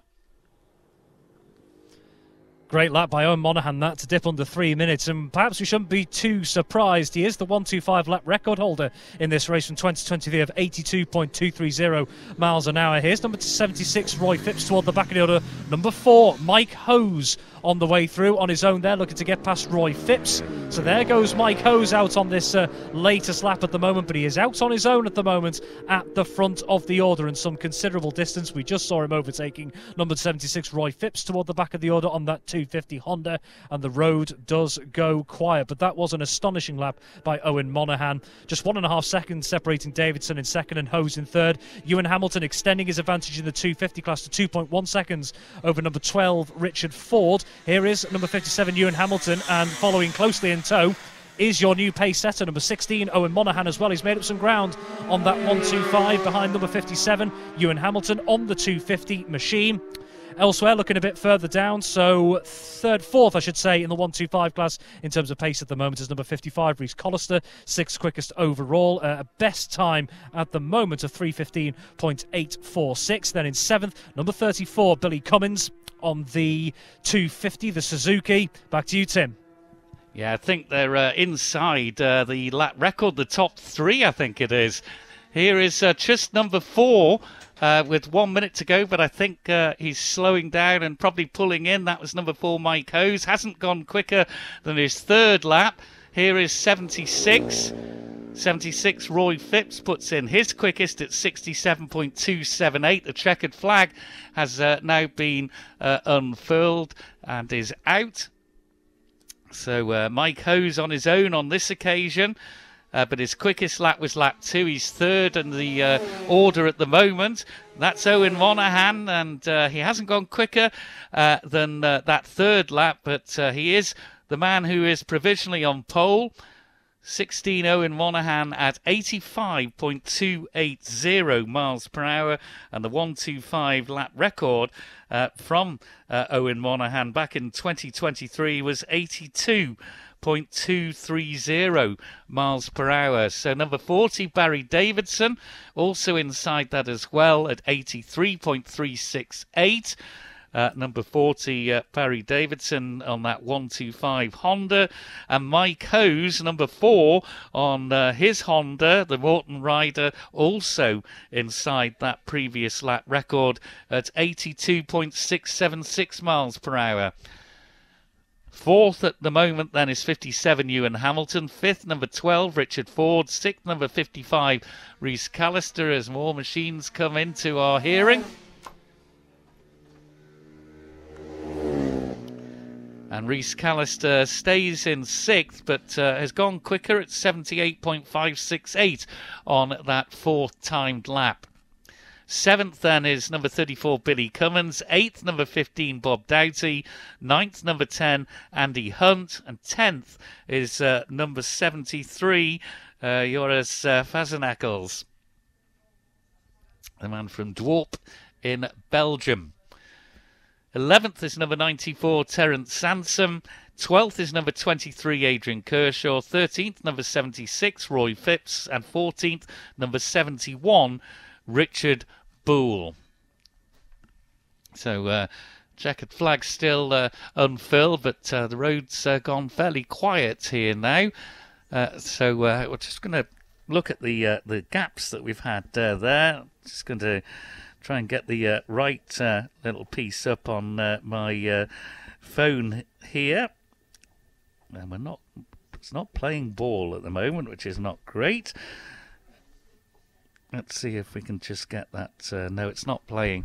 But Owen Monaghan, what a lap that is. 2 minutes. He's the only one under the 3 minutes. 2 minutes 59.408 seconds compared to Davidson at 3 minutes 3.523 seconds.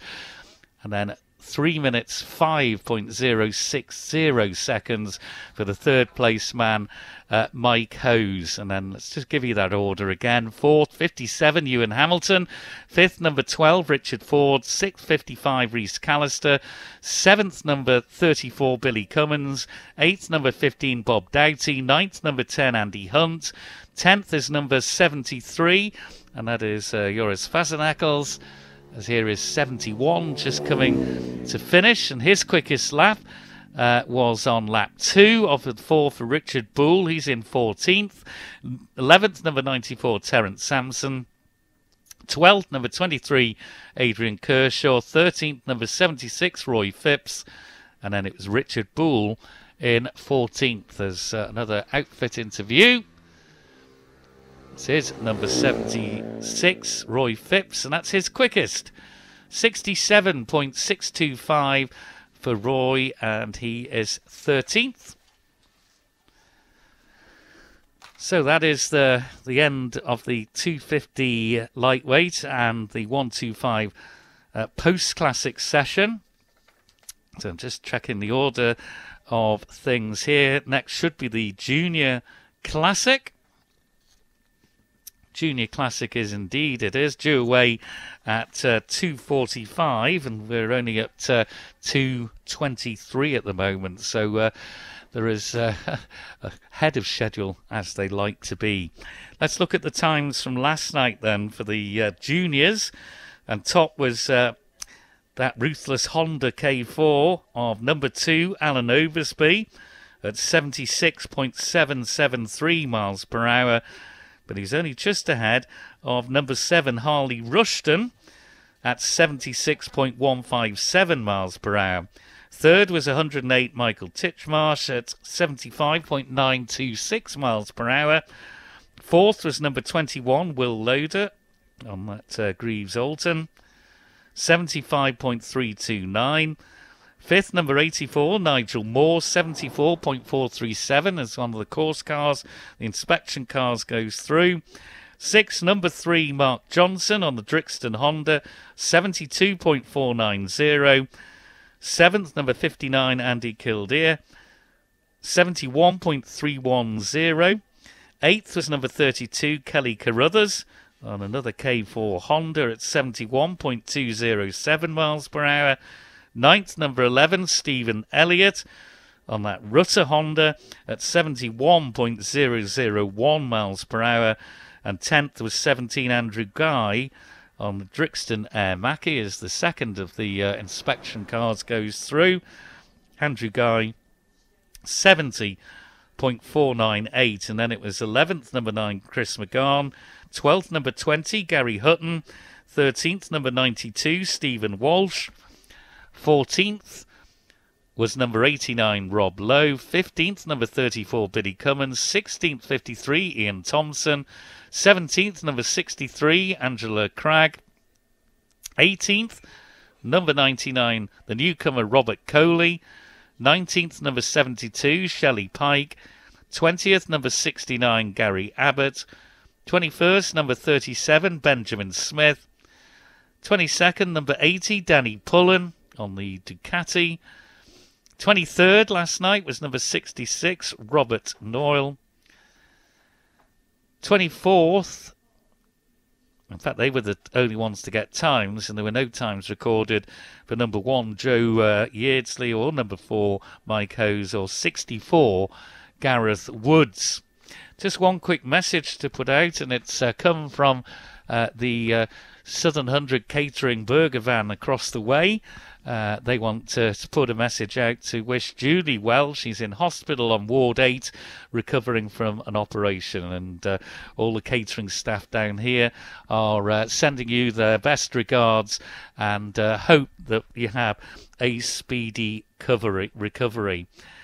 If you're wanting to listen to us, we understand there is an issue with Manx Radio playing Alexa via TuneIn. It's a problem with TuneIn, not Manx Radio. The advice for people wanting to listen this way is to enable the Manx Radio skill for full TT coverage. Alexa, enable the Manx Radio skill. Then Alexa, play Manx Radio. Or Alexa, ask Manx Radio to play AM, FM or Gold. So a little bit of an issue. We've noticed that back at home ourselves. So we've gone to the old battery-operated radio to tune in, but there has been a slight issue with that. So the racing Saturday evening, just to preview that, we've got the first of the races. Remember, the roads will reopen this afternoon at no later than 4:30, and that will be the end then of qualifying and practice. And then at 6 o'clock they'll close again, and we've got 4 races to bring you. The singles race, the 1100 Classic, the Junior Superbike, and the first of the sidecars. But let's go back to Chris Kinley. Yeah, the rumble of the 350s making the way back down to us here now. I actually turned my headphones down when it went up to the top. Now I've got to rack it back up again because you just cannot hear yourself. And it just moves slightly away. Harley Rushton on the Craven Classic machine. Hegan number 7 bike. Harley, of course, from Ingleton. Ted Wolf on the side of that as well. 92 rolling past the blue plates with the white numbers. 92, give him a mention. Stevie Walsh from Tralee. Number 1, Joe Yurtsley, had a bit of a slip-off yesterday on the machine, on the exit of Church Bends, but he thankfully is okay. Number 4, Mike O's, as Tim said, didn't get a lap in last night either. He'll be hoping to this evening, or this afternoon, should I say. Try and get to the front, blast a lot of traffic. This will be a big, big field on this one. 89, Rob Lowe on the Honda from Tuxford. Alan goes past it, beg your pardon, Mike O's goes past us, 34, Billy Cummins. Hopefully for you guys listening further afield, you can ping us up on your smart device. Wow, I mentioned it last night here, you can feel the ground, your feet shake just away from them a little bit. Just looking to see where Joe Yurtsley has slotted himself as number 82, Andy McAllister, having a few problems getting that 350 started again, but machines are now out on the circuit.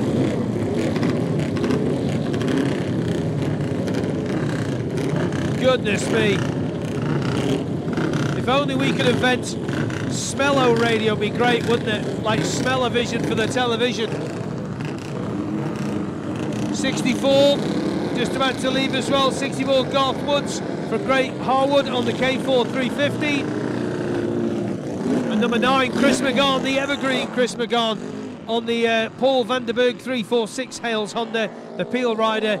He gets away, but we've got one more still in here. Number 82, Andy McAllister from Bangor. Hopefully they get that thing fired up. They had a few problems with it last night. I think he has got it going there now. Yep, he's just mucking around there, just playing around with the choke, I think, on that. Yes, he is. There you go, all sorted now. I think Andy will be going any second now. So, the Vintage Motorcycle section, Alaman section, 350 Juniors are heading out, and that's Andy Mack leaving. Oh, yep, she just clears, and Andy is away. Let's get to cross four ways. I can hear that freight train of horsepower making its way towards me. Before it does, let's take a look at some of the times from last night. Of course, we are expecting these times to drastically change with the conditions we have today compared to last night. Alan Oversby was quickest in this class at a 3:19.392. 1.508 seconds back, so just over 1.5 seconds back was number 7, Harley Rushton, at 3:20.9. And making up the top 3 times was number 108, Michael Titchmarsh, 2.12 seconds back off the pace of Oversby with the best pace of 3 minutes 21.512 miles an hour. And then completing the top 5 was Will Loader, 4th, the number 21 machine, 3:23.1. Number 84, Nigel Moore, 3:25.5. Here is your first machine out on the road, and it was the quickest man last night. Number 2, Alan Oversby, followed by number 108, Matthew Titchmarsh, and number 21, Will Loader, if I can get my words out there. Number 61, Leon Murphy is 2, number 7, Harley Rushton. So a couple of the quickest machines from last night already through crossways. There is number 1, Joe Yurdsey. Good to see him back out on that 350 after that minor mishap at Church Bends last night. Number 69 is Gary Abbott. Number 4, Mike Hose. 11, Stephen Elliott. 47 and 84. So Nigel Moore, one of the quickest on the way through. This is a big field. It's only time for numbers. 92, 72, 63, 89, 10, 53, 34. And 59 at the back of that group is Andy Kildee. 42, 66, and number 9, Chris McGahn, of course, a previous winner in the class.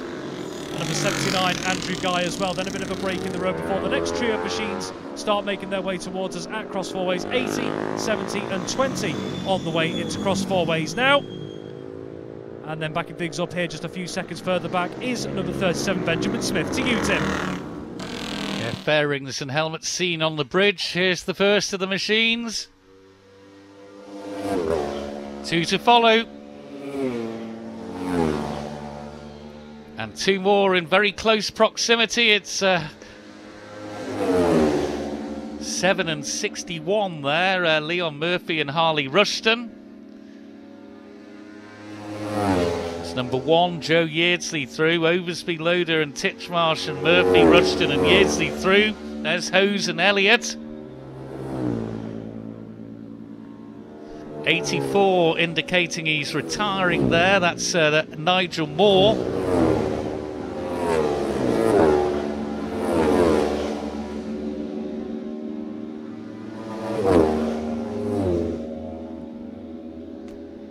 That's just poetry, isn't it?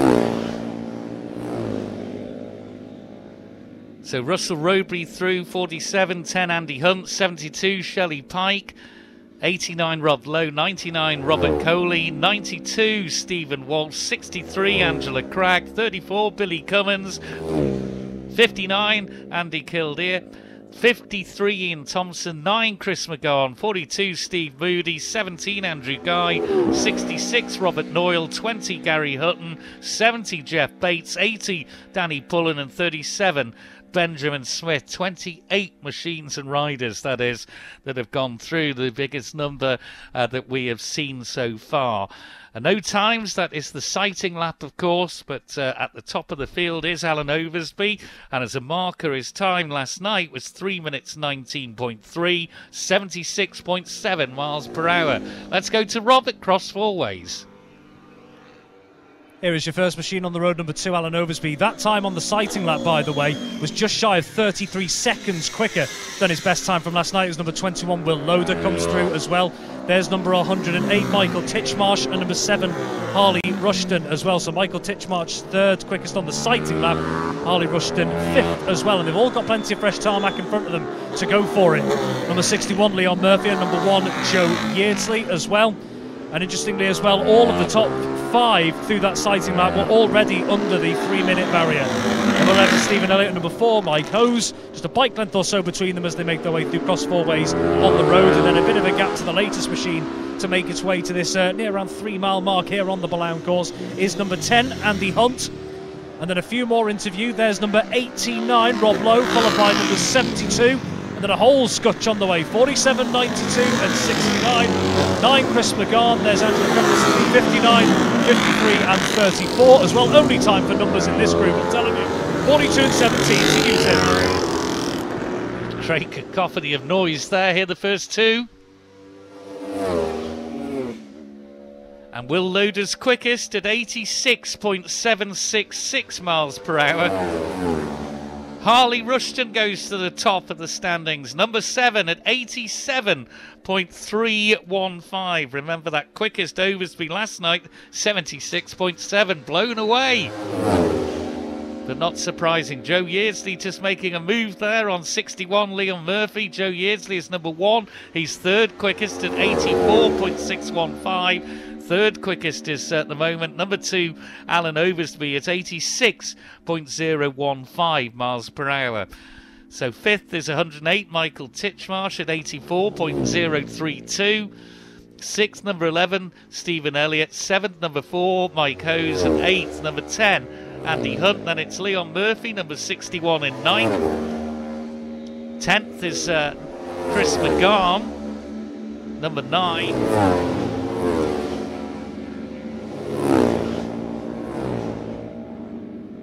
Beautiful. 11th, number 89, Rob Lowe. 12th, number 17, Andrew Guy. 13th, number 72, Shelley Pike. 14th is number 59, Andy Kildare. 15th, number 42, Steve Moody. 16th, number 92, that's Stephen Walsh. 17th, number 53, Ian Thompson. 18th, number 34, That's Billy Cummins. 19th, number 63, Angela Cragg. 20th, number 20, Gary Hutton. But it's Rushton, Loader, Oversby and Yeardsley and Titchmarsh to the fore. Let's go out to cross four ways and Rob. Right on time. Number 2, Alan Oversby. Got a bit of ground to make up though. 2.6 seconds off the pace on that first flying lap of Harley Rushton. And here is Harley Rushton, number 7 outfit as well. And next up is number 108, Michael Titchmarsh here. So those are your first 3 through cross four ways on this latest flying lap. Alan Oversby, Harley Rushton and Michael Titchmarsh as well. Oversby, as I mentioned, 2.6 seconds off the pace of Rushton as number 1, Joe Yeardsley, makes his way through. And Will Loader, of course, 1.1 seconds off Rushton there. Number 61, Leon Murphy. A lot of traffic in this particular class, as we've already been hearing from Chris Kinley before we went out. There's number 11, Stephen Elliott, and number 4, Mike Hose, still close together on the road. So there is a lot of traffic for those trying to battle, I suppose, for a top 10 starting position for when racing comes about. Such a much bigger class than we saw in the 250 and 125s. There's number 10, Andy Hunt, out all on his own at cross four ways at the moment. But no Will Loader at cross four ways on the second lap, so those front 3 are battling it out. Back to you, Tim. Yeah, first bike just going to pull in as well is number 2, Alan Oversby. And that was number 7, Harley Rushton, gone quicker again, now 88.036 miles per hour. That's number 108, Michael Titchmarsh, stays in 5th, but he's gone quickest for him at 84.154. Here's number 1, Joe Yeardsley. And Joe Yeardsley has done his quickest lap so far at 85.240. That's number 61, Liam Murphy. Mike Hose has moved up into 6th place, number 4, with 83.525, as the 3-minute board is now out. And 11, Stephen Elliott, quickest lap for him. He's in 7th at 83.380. There's number 10, Andy Hunt. He slots into 8th at 82.102. So the order, Harley Rushton, number 7, leads. Another retirement coming in, that is number 9, Chris McGarn, just putting his left leg out and going to the left-hand side of the road to indicate that he's pulling in further down the bypass. So it's Rushton, from Loader, from Oversby, then it's Yeardsley, Titchmarsh and Hose, that's the top 6. Then it's Elliott, Hunt, Murphy and McGarn, who's retired, just completing the top 10. 11th is Lowe, then it's Johnson, Guy, Kildare, Moody, Pike, Cummins, Walsh, Cragg, Rowbury, Thompson, Hutton, Coley the newcomer, Abbott, Bates, Noyle, Pullen and McAllister. Let's go to Rob at cross four ways. Yeah, in terms of the timings, the field's starting to spread out just a little bit with Harley Rushton, that 2.5 second gap at the front over Will Loader. Here is number 7, Harley Rushton, out on his own across four ways, so plenty of fresh tarmac to go into for Harley Rushton if he does want to improve his time just that little bit. But looking elsewhere at the best times at the moment, all of the top 4 sub 3 minutes now. Joe Yeardsley in 4th at 2:59. There's number 108, Michael Titchmarsh, making up the top 5 as well. 2.317 off the pace of the front runner at the moment. There's number 1, Joe Yeardsley as well. 1.6 seconds to make up on number 2, Alan Oversby, if he wants to get on the front row for this particular race. And then a big gap in the field, as we've just been hearing from Tim as well, of quite a few pulling into the pits. There's number 4, Mike Hose, and number 61, which is Leon Murphy as well. So Mike Hose, we heard, moved up a place there to Stephen Elliott, up into 6th as well. 1.3 seconds to make up if he wants to try and catch the pace of Michael Titchmarsh in 5th at the moment. Number 10 machine of Andy Hunt on the way through. Where is Andy Hunt slotted into on the order so far?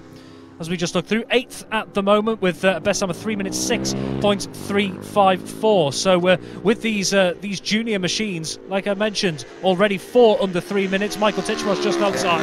Back to you, Tim. Yeah, number 7, Harley Rushton, as the minute board is out. He's through, but didn't go quicker than his quickest time on lap 3. The checkered flag is now out, so there's only Rushton that's got through. Joe Yeardsley, his quickest lap so far, 85.762, but he doesn't move up any higher than the 4th place position he currently occupies. Also completing 4 laps, 108, Michael Titchmarsh. But his quickest was on lap 3 at 84.154. Hose has put his quickest in, and is 6th. Number 4, Mike Hose at 83.593. And also number 10, Andy Hunt through. His quickest is 82.102. Another machine interview. Number 10. That is Hunt, actually. So it must have been Elliott that was through before. My mistake. Andy Hunt, that is quickest for him. 82.361 miles per hour as you look up to School Hill. It's number 89, Rob Lowe, completing his afternoon session here. As 2 more machines come over the crest of the hill. With 72, Shelley Pike, she's 16th, and 59, Andy Kildare, 14th.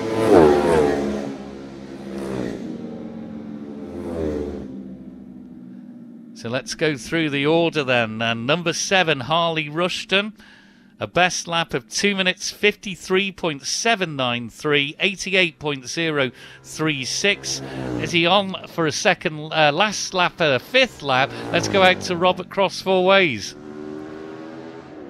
He's actually just gone past us, Harley Rushton. He's catching a bit of the traffic at the end of this session as well. He's almost got the Billown course to himself. Not many people get that privilege. There's number 37, Benjamin Smith. Benjamin Smith on a final lap at the moment. Where does number 37, Benjamin Smith, currently 29th quickest at the moment of the machines that have been out there as well. A best time so far of 3 minutes 44.340 seconds. Back to you, Tim. Thank you very much indeed, Rob. Harley Rushton was the only one that got out ahead of the checkered flag coming out to end this session. So 88.036 for bike number 7, Harley Rushton. Pole position.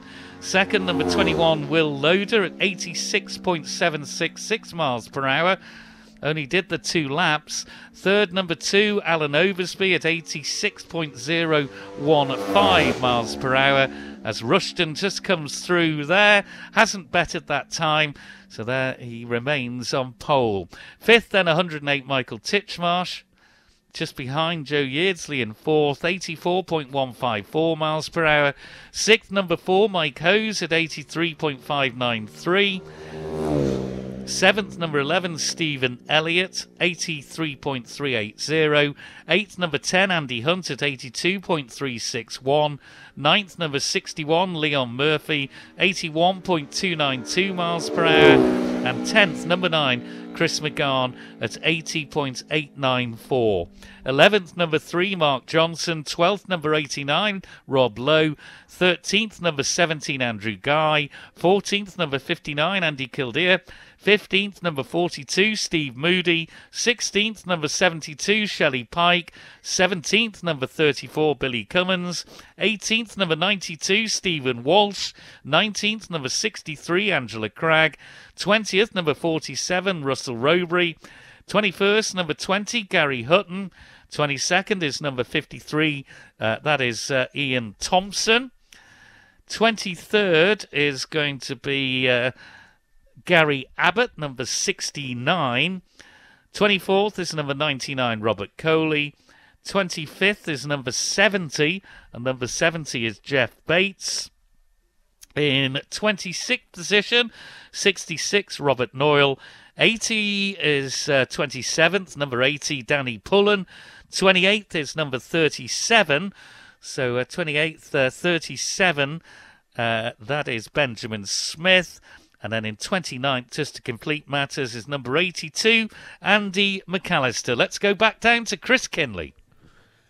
Tell you what, Tim, they've got the foot down this afternoon, haven't they? They really, really have. Just keeping a little eye on the weather here. The wind kind of picked up about half an hour ago or so, but it has dropped down again now. It's still breezing, like we said earlier on today, coming in from the Scarlet direction. So coming in as you look course-wise from your left-hand side to your right-hand side, and the machines will be brought forward. Let's go back to the qualifying for these guys last night. 44, Grant Thompson with the 2 minute 58.7. 46, Andy Farrell. 45 Andy Farrell even, with a 3:01.076. 0 Andy Hornby, 3:02.804. Number 1 Joe Yeardsley will be one to watch in this as well. He's obviously just been out in that session. Obviously didn't go out in this one last night due to have that little slip off in the qualifying for the other session.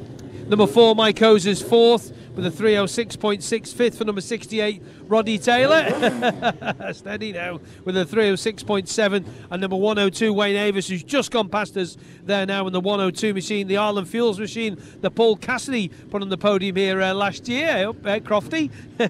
He is in 6th place with a 3:07.375. So yeah, they call these the senior superbikes. Basically, these are bikes that are around when I was growing up. The Suzuki S-Rad, the 750 Yamahas in there, the 600 Suzukis are in there, 630 Hondas are in there. Mainly, I think we mentioned it last night, the weapon of choice is the 750 Kawasaki. Keep an eye out for the number 58 machine, that RC30. We mentioned it earlier on, the 750 Honda VFR. And while we're talking about RC30s, we must send on our best wishes to Dave Manson-Migdal, a keen supporter of the RC30 class. Always ran it for a lot of years. Around did Dave. And Dave, a bit of health problems earlier on in the year, but he is coming back to form again. So Dave, if you are listening, get well soon, and no doubt we'll see you at the TT paddock at some point. Number 13 goes there now, Michael Indy de Koppel. Number 52, Brian Clark from Morecambe on the 1987 GSXR 750. Interesting machine coming past us now. Don't see many of them being raced. A 748 Ducati. Now, they made it in a red one, or they made a yellow one, and he's got a red one. Anyway, that's a rider from Jonesborough, the 94 748 Ducati. Number 18 is next to go. Number 18 is down the programme, Andy Saylor. Nice to see a nice dry programme tonight. He's on the 750 Kawasaki. Speeds are going to be up tonight. The lap record is held by number 1, your favourite, actually. He's won it the last couple of years, Joe Yeardsley, with a 1:06.5 set in 2 years ago. And I think that is about everybody through and away. Rob, stand by. This is going to be a bit quicker than what it was last night. Back to Cross Four Ways. We certainly hope so for our sake and the competitors' sake. They'll be loving the chance to pick up those times as well. We've heard of a couple of those who set the pace yesterday. Grant Thompson, as we heard earlier this afternoon, the only one to go sub 3 minutes. I think we could be seeing plenty more machines going under that 3 minute mark this afternoon. Andrew Farrell's second quickest. Andy Hornby in the top 3 as well. 4 seconds off the pace of Grant Thompson. Hose, Taylor, Avis, Saylor, Gillette and Booth and Croft make up the top 10. There is number 1, Joe Yeardsley, at the front of the order. Couple of seconds further back is number 96, Damien Crook. Had to stop for a few adjustments during last night's session. Number 33, Chris Moore. Number 100, Heffernan Owen. And number 44, Grant Thompson. So Grant Thompson, the pace setter last night, at the back of that little group. 4 more machines, 48, 4, 68 and 102 as well. So they all seem to be in groups of 3 and 4 at the front of the order at the moment. Here's number 31, Colin Croft. Number 45, Andrew Farrell, went well last night. And number 44 through as well. 74 and 93. 4 more machines on the way through the back of that little group there. About 5 of them there are indeed. There was number 83, Keith Pringle. 58, 12, 26 and 82, 13 and 85. There does certainly seem to be, as we see, number 52, Brian Clark, on the way through. And number 122, Israel Gillette. Israel Gillette was 8th quickest in the session last night. Impressive. And number 18 through as well. Back to you, Tim. Yeah, number 1 plate machine. Joe Yeardsley is through and visibly quicker than anything we've seen so far. 96 is through. That's Damien Crook. 3 together. 44, Grant Thompson, and 33, Chris Moore, side by side with Spectator just tucked in behind them. Number 100, Heffernan Owen. 2 more really close together there. Mike Hose, number 4, and 48, Michael Bampton. Then the 68, Taylor, Avis and Farrell through. Emmett Burke, Scott Wilson and Colin Croft and Rob. Mitchell Hill through as well. Of course, untimed this. It's not a complete lap.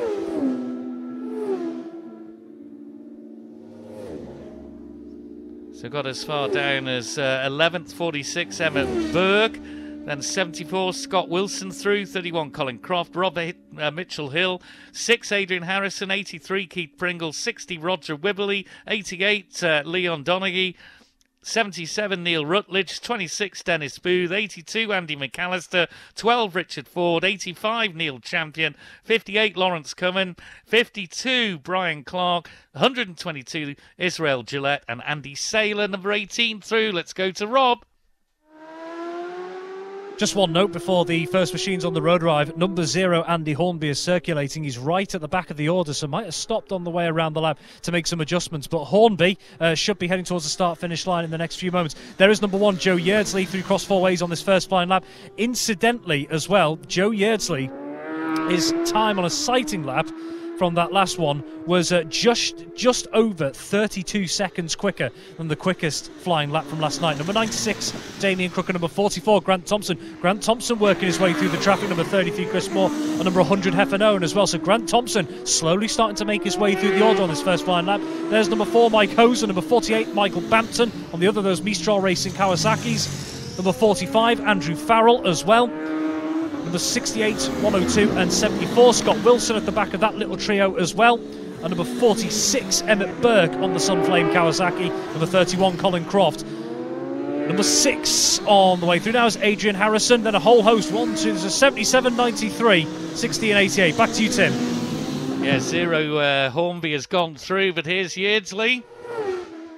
99.840 miles per hour, 2 minutes 33.245 seconds, compared to the 85.571 miles per hour from last night. Two together. Grant Thompson goes second quickest at 96.763. Third then is 33 Chris Moore, 94.966. In fact, he's down now to 5th because Andrew Farrell, number 45, 97.110, is slotted into 2nd place. And Mike Hose, number 4, is into 4th at 95.362. So after more, we've had Scott Wilson, Michael Bampton, Heffer Owen, Damien Crook, Adrian Harrison. And Michael DeCoppel has gone into 6th place, outfit number 13, 94.302. So DeCoppel is 6th, Scott Wilson, number 74, 7th, 848, Michael Bampton, 9th, 100, Heffer Owen, and 10th, number 96, Damien Crook. Then it's McAllister, Harrison, Burke, Taylor, Avis, Pringle, Croft, Champion, Booth, Ford, Rutledge, Wibberley, Donaghy and Clark. Yeardsley's quickest, just shy of 100 miles an hour. Robert Cross four ways. As we've just seen Andy Hornby go through, here is number 1, Joe Yeardsley. Another flying lap on the way through cross four ways. I remember speaking to him a couple of times over the last couple of years, and he's mentioned on each occasion when we've brought up the pre-TT how much he's enjoyed being on that Mistral racing machine, and it really does show. That lap and race record back in 2023, of course, we are some pace off that as probably expected going into these first dry laps of the meeting. And here's number 44, Grant Thompson, so a bit of ground for him to make up on the pace of Yeardsley at the front. And of course, Andrew Farrell, let's not forget him second. There's number 96, Damien Crook, and number 33, Chris Moore. Chris Moore, 5th in the standings after that first flying lap behind Mike Hose. Number 45, Andrew Farrell there. Can he maybe try and close that gap? It's 4.3 seconds. It's Joe Yeardsley out front. It's a real statement from Joe Yeardsley. There's the other Mistral racing machine yet again. Number 48, Michael Bampton, 8th quickest on that opening lap. Just behind number 74, Scott Wilson, who's running well in 7th. There is 74. Back to you, Tim. Andy Hornby is into 4th place, but here's Yeardsley. 100 miles an hour, 100.926 miles per hour, 2 minutes 31.596 seconds. The first 100 mile an hour lap that we've seen down here at the Motor Isle Billown Course. Second bike into view is 44. And Grant Thompson has gone into second at 98.279. Two more machines. 33 Chris Moore is 4th quickest, and Andrew Farrell retakes 2nd place with a lap of 99.716, relegates Grant Thompson to 3rd. 4th is number 33 Chris Moore, then it's 5th number 0 Andy Hornby, 6th number 4 Mike Hose, 7th number 13 Michael DeCoppel, 8th just through is 74 Scott Wilson. 9th is number 96, Damien Crook. 10th is number 48, Michael Bampton. And Michael de Koppel has actually moved up now into 5th position, completing his 3rd lap in 95.935 miles an hour on that Cookstown Racing Durex Suzuki. So Joe Yeardsley, the only one over the 100 so far, ahead of Farrell and Thompson. Let's go out to Cross Four Ways and Rob. Here's Andy Hornby on the way through Cross Four Ways yet again. There's number 1, Joe Yeardsley. So we've broken the 100-mile-an-hour mark as he makes his way through Cross Four Ways on yet another flying lap here. Great lap that from Michael de Koppel, because what I've noticed on those first couple of laps as well is he's been part of that huge gaggle of machines on this particular session as well. So he's going to have had to make his way through there. It's not just going to be apex to apex. There's a lot of traffic to navigate there. So that's quite an impressive lap. Joe Yeardsley's opened up a big gap to the field behind him as well, as number 44, Grant Thompson, arrives at Cross Four Ways. Interestingly, yes, a 100-mile-an-hour lap, but noting the increased pace of Farrell and Thompson in 2nd and 3rd, Farrell has dropped the gap to 1.8 seconds to Yeardsley, 2.2 for Thompson further back. There's more, and Farrell again, number 96, Damien Crook in there, 9th quickest at the moment. And looking at some of the gaps inside the top 10 as well, there really is nothing to separate. So between Chris Moore in 4th and Michael de Koppel, 0.3 seconds. Between de Koppel and Hornby, 0.02. To you, Tim. The gap between Hornby and Yeardsley on the road is diminishing, as there is Yeardsley and 101.237 miles per hour as the 2-minute board is out, so he's got the option of another lap.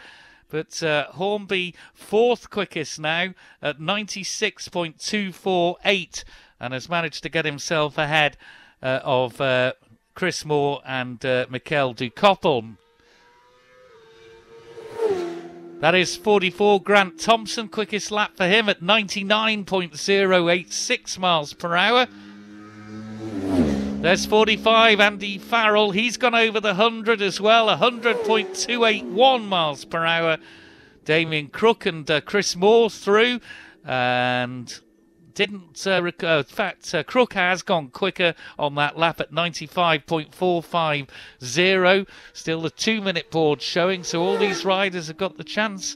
I think Bampton there has just gone through and sounded like he was knocking the pace off as he crossed the line there. 74 through, Scott Wilson remains in 10th position. And there is de Koppel. And he hasn't gone quicker than he did on lap 3. He's in 6th position. So it's Yeardsley who leads from Farrell and Thompson, Hornby, Moore and de Koppel. Let's go back to Cross Four Ways and Rob.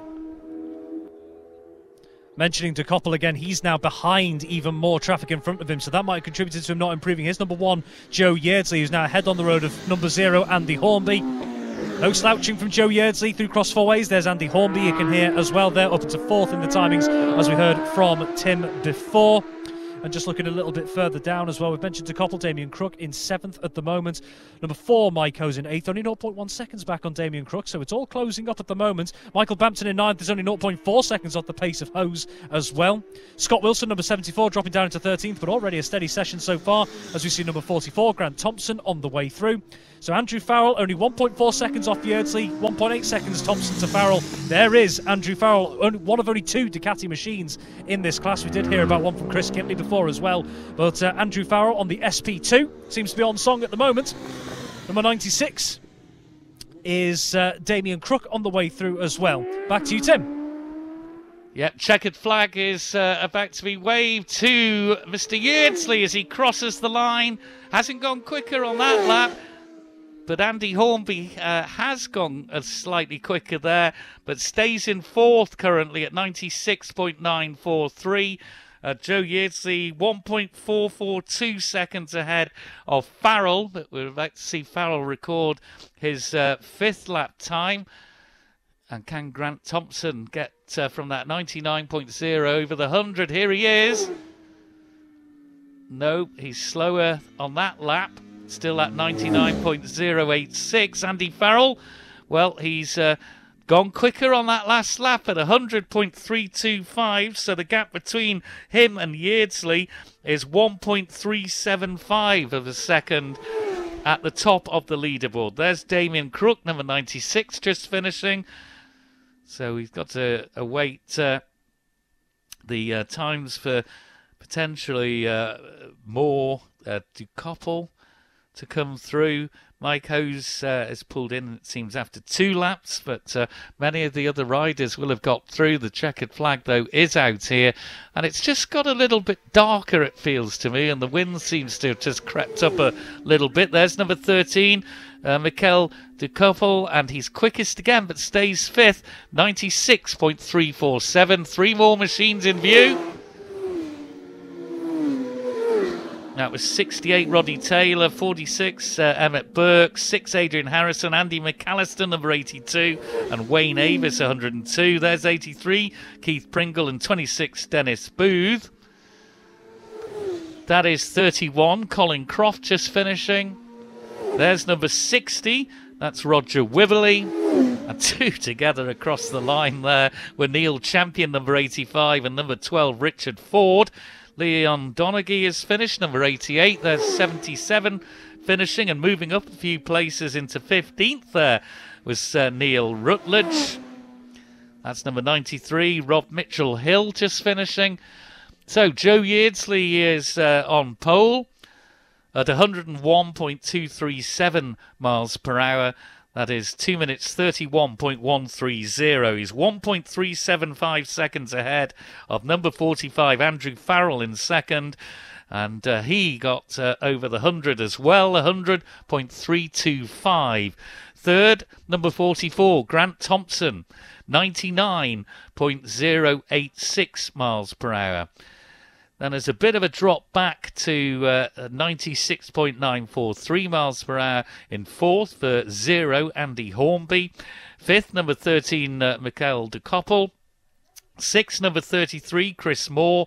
Seventh, number 96, Damien Crook.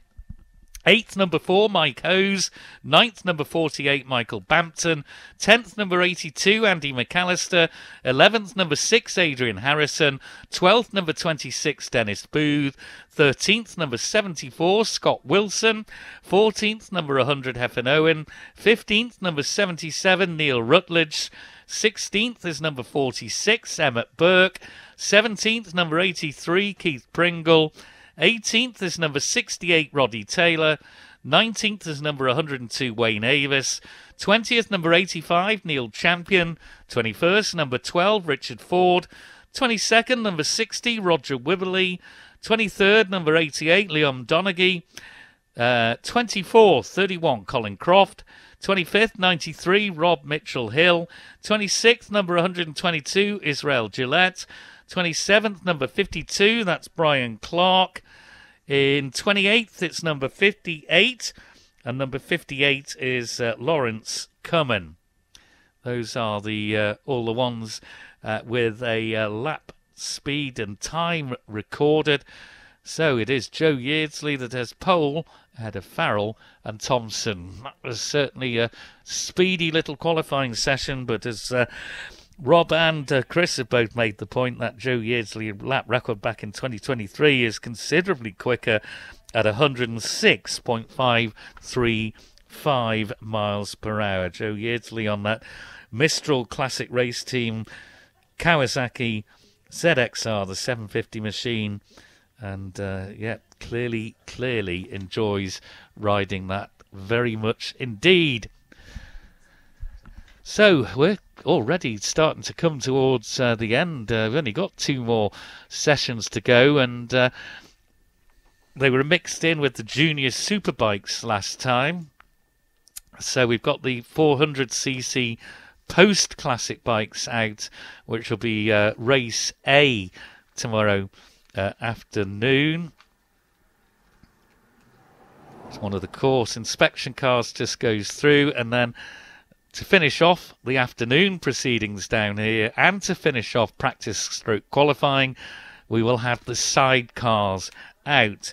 So just to run through who is in the race A. Just got to find it in the programme now, and it is on page 54.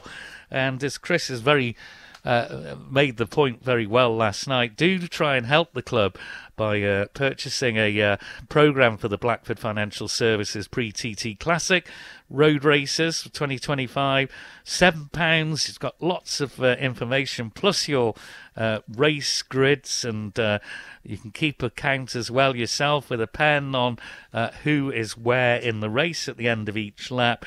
So in this race A, the contenders we have are Alan Oversby, number 2, 12, Richard Ford, 16, Owen Monaghan, 23, Adrian Kershaw, 41, Radley Hughes, 42, Steve Moody, 43, Dale Brew, 56, Ryan Neen, 61, Leon Murphy, 62, Aidan Cleary, 65, Ian Soyu, 72, Shelley Pike, 75, Neil Lloyd, 79, Ashley Robson, 81, Blake Kelly, 89, Rob Lowe, 102, Wayne Avis, 103, Thomas Bradshaw, the newcomer from Derby. He's on RJS Superbike Garrett Jones Mining, WTS Wind Kawasaki. There's a mouthful for you.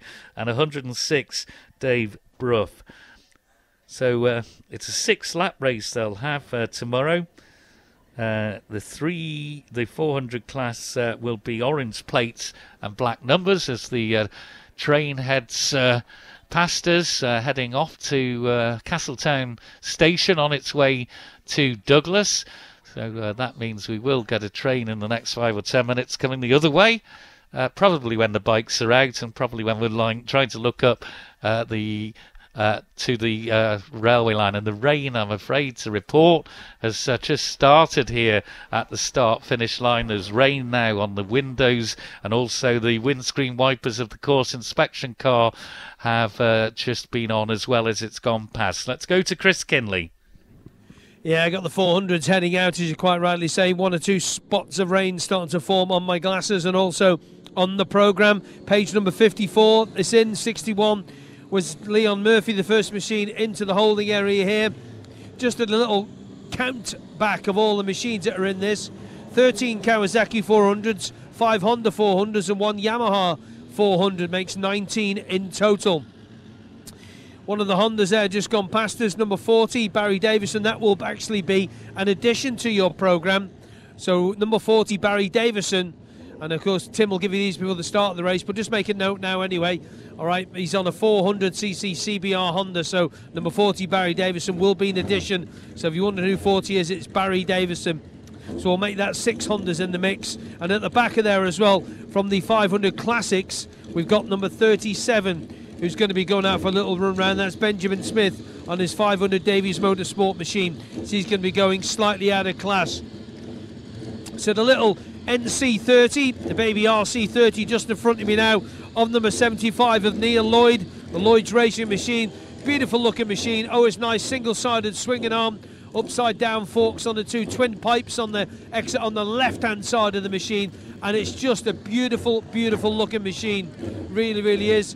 The marshal just gone around making sure the riders have got their rain lights on, which they all have. Got a couple of guys from the 125 250 race. They're just going to go out for a little run. That's Reese Callistron 55 and Dan Sale on number 8. They're at the back of there. You can need the little 125, the little one dingers.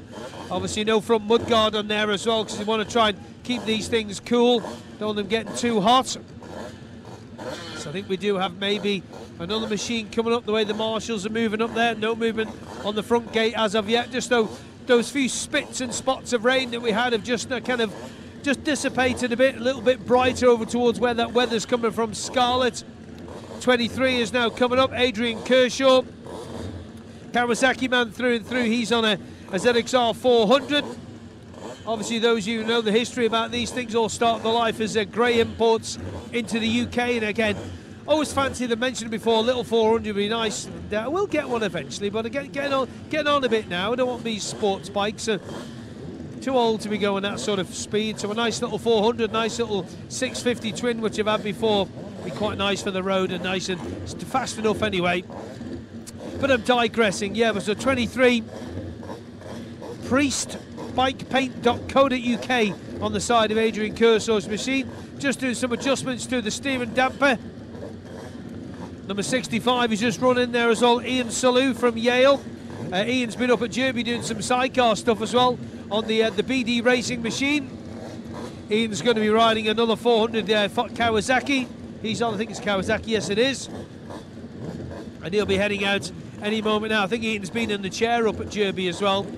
So just a little delay, not sure what it is at the moment. I'm just looking over further towards the mountains and the hills, South Barul. The old weather vane there is not looking the best. And that wind just picking up a little bit, if I can say it. The gate is now open, and a few more spits of rain just start to come down here at the Motor Isle Billown circuit as the machines make their way out. Most of them are on dry tyres, unfortunately, so I'm sure if we can get that relayed to the clerk of the course that a lot of the riders here are on the dry tyres as the heavens literally do open here. We'll hand over to Cross Four Ways, and Rob, that is the heavy shower coming in there now. So Rob, I don't know if it's hit you yet, but it definitely is here at the down at the paddock control area. Well, on the basis of what we've been having in the last couple of minutes, it's probably just a couple of minutes behind here at Cross Four Ways from what's happening with you guys over there. We did have a bit of drizzle coming in before, right at the end of that session. Then it picked up to a tiny bit heavier, just for about a minute or two, and then dissipated a little bit more. But at that rate, it sounds like that could be making its way over towards us. But still pretty dry around here at Cross Four Ways. We also don't really have too much of a breeze here at the moment as well. I've heard you and Tim already talking about how the wind has been picking up. Maybe just because we're a couple of miles further inland, every possibility that that might just be playing a little bit of a part in the breeze. But we will keep an eye out to see if that rain is going to be making its way over towards us. We can hear the machines in the distance. Of course, this 400cc, the post-classic class, is very new to here. We're just hearing as well that elsewhere where Chris is, that the rain is actually stopping just at the moment where he is as well. So maybe that is a more positive sign that that rainfall is just staving off for the time being. Anyway, we can hear those machines in the distance. A reminder, the 400cc class is new to this year. These 400cc post-classics became eligible, and it is a field that is largely dominated by those Kawasaki machines in there, I should say. The other machinery in there, the Hondas, the Yamahas as well. And we can see, here's your first machine on the road on this sighting lap as well, is number 61, Leon Murphy. A little bit ahead of the field here. They just seem to be taking it nice and gently as that rain just gets a bit heavier here across Four Ways. There's number 16, Owen Monaghan. Number 81 is Blake Kelly. Numbers 43 and 41, and indeed 2 minutes after it happened over at the start-finish line, the heavens have opened a little bit here at Cross Four Ways as more machines making their way through the corner. 40 and 72, 79. Number 42 as well on the way through is Steve Moody. And number 12, Richard Ford. All just seem to take it nice and steady at the moment with that rain that is swirling round just at the moment. Number 75 and 103 on the way through. So Thomas Bradshaw, one of the newcomers at the back of that duo. Then number 65, that's Ian Swayo. That's another one of the newcomers. Number 106, David Bruff, already been out in another class today. And number 37, that's on a yellow plate. And number 8, Dan Sell on the black plate. So those are two different classes there. The lack of adhesion flag is out here at the Cross Four Ways as well, just to let people know about the conditions. To you, Tim. Yeah, we got that white flag with the diagonal red cross, the rain flag. It's indicating a little bit of rain or damp conditions causing a deterioration of adhesion in this part of the course, and it's being held still. So 61 Leon Murphy, 16 Owen Monaghan, and 81 Blake Kelly through. 3 more, 4.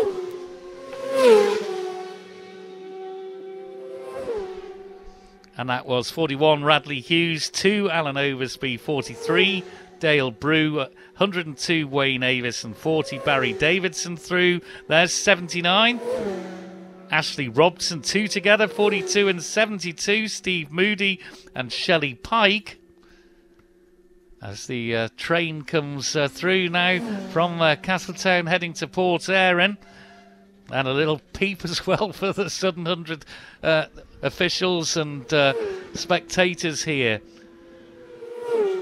So 72 Shelley Pike through, 12 Richard Ford through, 75 Neil Lloyd, 103 Thomas Bradshaw, 65 Ian Soye, and 8 Dan Sale just getting a lap or so in as well. 55 Rhys Callister and 37 Benjamin Smith, and 106 Dave Bruff are through as well. Well, that rain seems to have backed off here at the start and finish, but being told to shut up by a few people, not bring it back. But the lack of adhesion, the rain flag is being shown at the top of School Hill Rise, as it is, we were hearing from Rob at Cross Four Ways, which is where we'll go right now.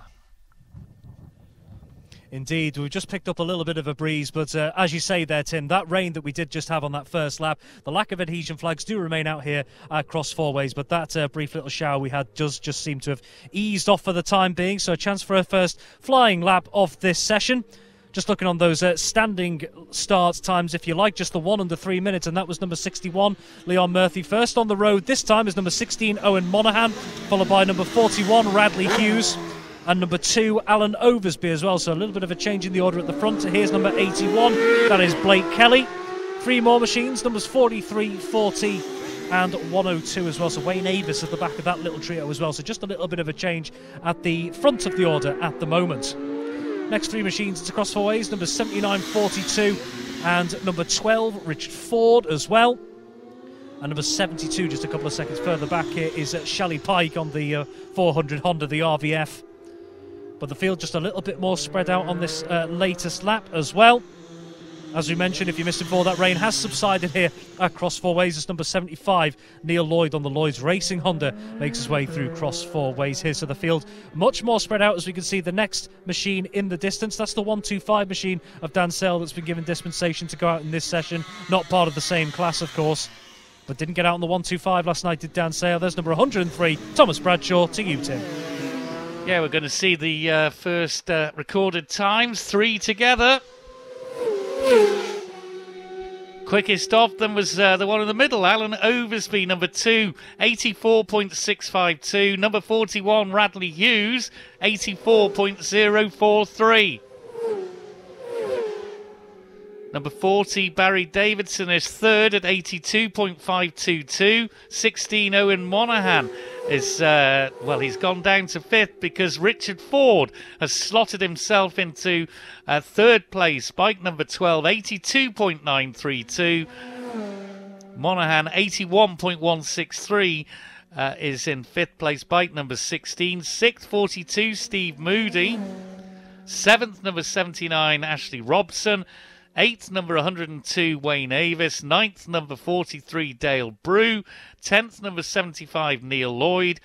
11th, number 81, Blake Kelly. And 12th, number 72, Shelley Pike. Next machine in view is Dan Sale having that permission to go out in this particular class. There's 103 and 65. And there's 55, Rhys Callister at 75.430. Ian Soilu at 71.524. Benjamin Smith just gone above into 15th, number 37 at 71.743. But it's Oversby who is, just a little ahead of number 41, Radley Hughes, 84.652. to 84.043 miles per hour from Hughes. Let's go to Rob at Cross Four Ways. Alan Oversby arrives at Cross Four Ways, as does number 41, Radley Hughes. You're leading 2 after that first flying lap. There's number 16, Owen Monaghan, 5th quickest, a 3 minutes 8.510 there. So that's a good 7.7 seconds, in fact, off the pace of Oversby. There is number 40, Barry Davidson, 4th on that first flying lap. And the second time to Cross Four Ways here, 81, Blake Kelly. Number 12, Richard Ford. That was a big improvement on that flying lap as well as he goes through. Another through is number 102. That's Wayne Avis. 8th quickest on the first one at 79. And 42 are the latest 2 through. So that's Ashley Robson and Steve Moody as well. Ashley Robson, 7th quickest on that opening flying lap as well. Steve Moody just ahead. In fact, 3 minutes 8.878. Ashley Robson, 3:10.652. Number 72 arrives at Cross Four Ways. That's Shelley Pike. 12th quickest on that opening flying lap, and number 75, Neil Lloyd. Where did Neil Lloyd 7 further down the order in 10th? To you, Tim. That is is Oversby's gone quicker. So is Hughes. And so is Owen Monaghan. So Oversby still top of the charts at 88.707 miles per hour. Second, number 41, Radley Hughes at 87.117. And now into third, number 40, Barry Davidson. No, he's not. He's fourth. Because into third is number 12, Richard Ford at 86.603. Davidson, number 40, is fourth at 85.334. Then in fifth is number 16, Owen Monaghan, 84.609 miles per hour. Sixth, number 79, Ashley Robson, 82.992 miles per hour. Seventh, 42, Steve Moody, 82.484 miles per hour, and they're all doing this on lap 3. So they've really got the machinery dialed in, the tyres up to temperature. Ninth, number 81, Blake Kelly, 80.421. 10th, number 72, Shelley Pike, 80.354. And 11th, number 102, Wayne Avis, 80.224. Then in 12th, it's number 75, Neil Lloyd at 79.576. So it's Oversby from Hughes from Ford. Bike numbers 2, 41 and 12. That makes up your top 3. Then it's Barry Davidson, Owen Monaghan and Ashley Robson. Let's go to Rob at Cross Four Ways. Just at the back of the order here is number 106, David Bruff, being closely followed on the road by number 2, Alan Oversby there. So just looking at the timings there, all of the top 4 as it stands at the moment, sub 3 minutes. One of them is Radley Hughes, number 41, here at Cross Four Ways, second quickest.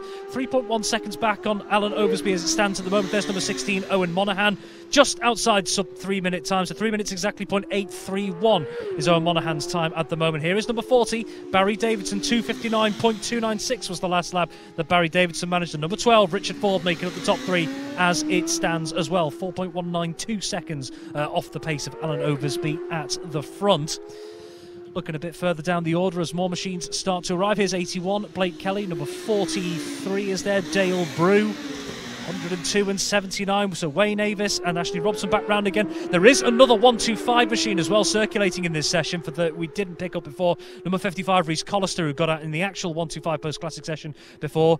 Looks to be another machine that's been given a bit of dispensation to get a bit more track time in. So there is an additional 125 machine on the black plates, the number 55, that is circulating as well. That's the number 72, the 400 machine of Shelley Pike. Shelley Pike completing the top 10 at the moment. To you, Tim.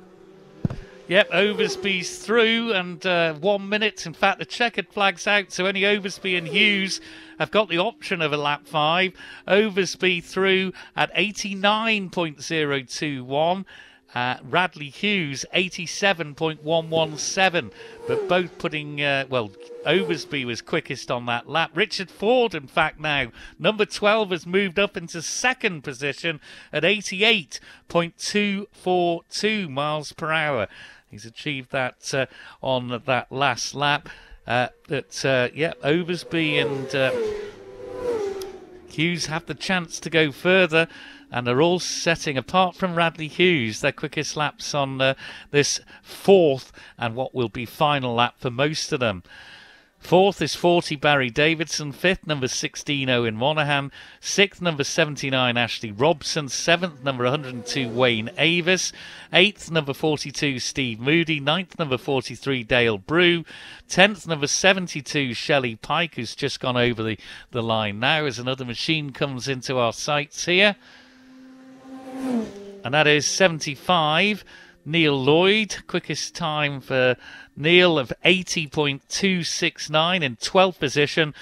81, Blake Kelly is in 11th, and 13th is the bike of number 8, Dan Sale, who's out. But let's go back to Rob for the remaining couple of front runners at Cross Four Ways. Indeed, just the 2 machines, as you mentioned, Tim, with that final chance, a final lap. There is number 2, Alan Oversby, as well. We await to see number 41, Radley Hughes, as well. Both of them were the only ones, as we heard, to beat the checkered flag, if you like. Here is number 41, Radley Hughes. So we'll find out in just a few moments, you'd imagine, if they'll have improved on the times they've set so far. Just as we see them through cross four ways, let's take a look at a couple of other those laps after Tim had mentioned as well.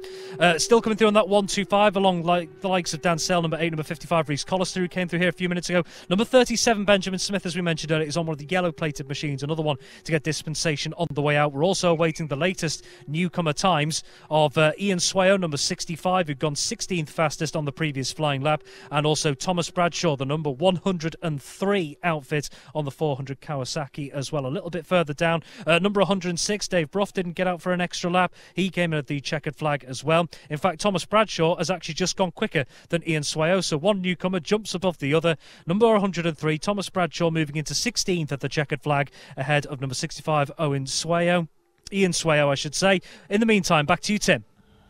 Yep, Overspeed's just crossed the line, quicker again at 91.284 miles per hour. And this should be bike number 41. Indeed it is, Radley Hughes. That's his quickest lap, but not enough to move him up from third to second. He remains in third at 87.473 miles per hour. In second is number 12, Richard Ford, at 88.242 miles per hour. So that is all the two-wheel action here. We've just got the sidecars. It seems to have just brightened a little here, but the wind is definitely putting a little bit more into those flags above the IFGL grandstand here at the start-finish line. So Oversby is ahead of Ford in for pole by 5.778 seconds. So Oversby, Ford and Hughes is your top three. Then in fourth place is number 40, Barry Davidson. Fifth is number 16, Owen Monaghan. Sixth, number 79, Ashley Robson. Seventh, number 102, Wayne Avis. Eighth, number 42, Steve Moody. Ninth, number 43, Dale Brew. And 10th, number 72, Shelley Pike. So Oversby quickest on lap 5, as was Radley Hughes. Quickest lap for Richard Ford. He just missed out on getting over the line before the checkered flag came out. Was lap 4, 88.242 miles per hour. So that translates to 2 minutes 53.386 seconds. Oversby 2 minutes 47.608 seconds. So a little bit of a margin there, 5.778 seconds between first and second. So that is it for practice for the bikes, but we've still got the three-wheelers to come. Sidecar practice due away at 3:53, and well, we're at 15:29, so that gives you an indication of just how slickly the Southern 100 Club have got through this session here this afternoon. We do have bikes on the way. Just a reminder, Chris will be, I'm sure, going through some of this. Greg Lambert and Andrew Haynes were quickest, number 69 from last night. But let's get down to the action with Chris Kinley. Yeah, sidecars making the way down. Love the sidecars around here. Love the sidecars at any circuit, really. 56, Martin Vermeulen and Troy Kinkler. They are fourth quickest overall with a 3-minute 42.7 there, the first outfit through. 46 is next, Andy Nourish and Rob Child. They're fifth with a 3:44.478. 24, sixth place, Tony Thurkel and William Morley. Got a podium here last year, 3:45.7 in sixth. Number 9. I don't think number 9 got out last night, actually. I don't think he did, actually. I think Eddie got out, Eddie Wright. But number 11 did get out. Danny Quirt with Sharon Reeves in the chair, 3:47.2. 51, Cobus Bauman and Nikolai Klinker with a 4:07.38. They're in 8th place. 29 there, we can just see whether they slot in onto the leaderboard. 11 for Adam Pope and John Christopher. So that's just some of the times to look out for. Inconsequential, really, because it'll be a different story here today. It's pretty good conditions. We did have that little skiff of rain that Rob got as well out there across four ways, but I don't think it's really going to make much of a difference to these guys. There is rain forecast. They've all been told, the sidecar crews, before they come down. There's rain forecast in the next 25 minutes or so. So that's why the club, I think, are getting on with this. And the outfits are now making their way out onto the on the Motor Isle Billown circuit. That was Force of Habit. So your pole setter at the moment, Greg Lambert goes. There you hear the two-stroke on number 30, Kenny Howells and Rob Kubbock. They get out there on their Suzuki Kettle. And that is just about all the outfits out. One more, I think just about to leave. I think everybody has got there. Maybe one more, is it? I think possibly coming down the little return road, the link road that leads Castletown, the town of Castletown, to the bypass road here now. The little road that there's kind of in between where the road links on, then goes onto the bypass. Just a little reminder for anybody planning on coming down later on, if you come to the paddock and you try to get across the road, try to get across the road that the official vehicles used to do, you can't cross over towards Ballachagan anymore, okay? That is something you are not allowed to do. There's been quite a few people, as number 66, Albert Croftgull and Elisa Pills, they go out on their outfit, on their BMW. So if you want to go from the paddock over towards Ballachagan when the roads are shut, you can't do that anymore. There's been quite a few people have tried to do that today, and you ain't allowed anymore. Cross four ways for a sliding sidecar. Let's get back to Rob. Yeah, thanks, Chris. Hoping to see as many laps as we can, really, before that weather front moves in that we're expecting. I mean, look at the sidecars last night. In those horrid conditions, they did manage to get the majority of the field got 3 laps last night, equating to 2 flying laps, and a couple of them got 2 out there as well. Can hear them in the distance. A reminder then, if you missed it before, as Chris and Tim have both gone through, Greg Lambert and Andrew Haynes set the quickest time on that wet opening night of 3:34.7. That was the earliest benchmark. Then Kenny Howells and Rob Koppock was second quickest, the number 30, and the newcomers Sepp Noel and Kobe de Hook, 21. First on the road here is number 56, Marvin Vermeulen, and the newcomer passenger Troy Clinker. Then number 24 is Tony Thurkel and William Morley.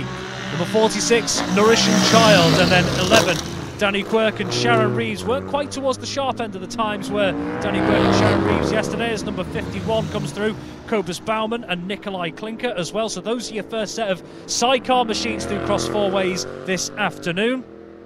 But yes, Danny Quirk and Sharon Reeves some way off the pace of Greg Lambert and Andrew Haynes, despite Quirk and Reeves winners in the second sidecar race last year. They were 12.538 seconds to be precise off the pace. Oh, there's a whole scutch of them coming through now. So we've got 30, 69, 9, 67, 29, 21 and 64. So that group quite close together there as they make their way through Cross Four Ways. So 2 distinct groups that you can watch out for on this opening sighting lap. We'll get a bit of an indication as to the pace maybe on this opening sighting lap in the next few moments as well, but there are a few machines further ahead than the others. To you, Tim. Thank you very much, Rob. Great to hear them going round there at Cross Four Ways. Here's the first machine. And that is number 56, Marvin Vermeulen and Troy Clinker. 24 across the line. 24 is Tony Thurkel and William Morley. That is 11, Danny Quirk and Sharon Reeve. 46 across the line next, Andy Nourish and Rob Child. And then 51, Cobus Bauman and Nikolai Klinker. So 5 outfits, 5 three-wheeling machines across the line in the sidecars. 2 different races, of course, for them. They will race this evening. The first race, which is possibly going to be in the wet, and then a second race tomorrow afternoon, which hopefully will be in the dry. So number 30, Kenny Howells, across the line as well with Rob Koppock. 21, the newcomers are through as well. Sepp Noel and Kobe de Hook. Number 9, Eddie Wright and Trevor Johnson through. 67 through as well, Anna Warner and Tom Dawkins. Number 10, 29, 10th, 29, Adam Pope and John Christopher.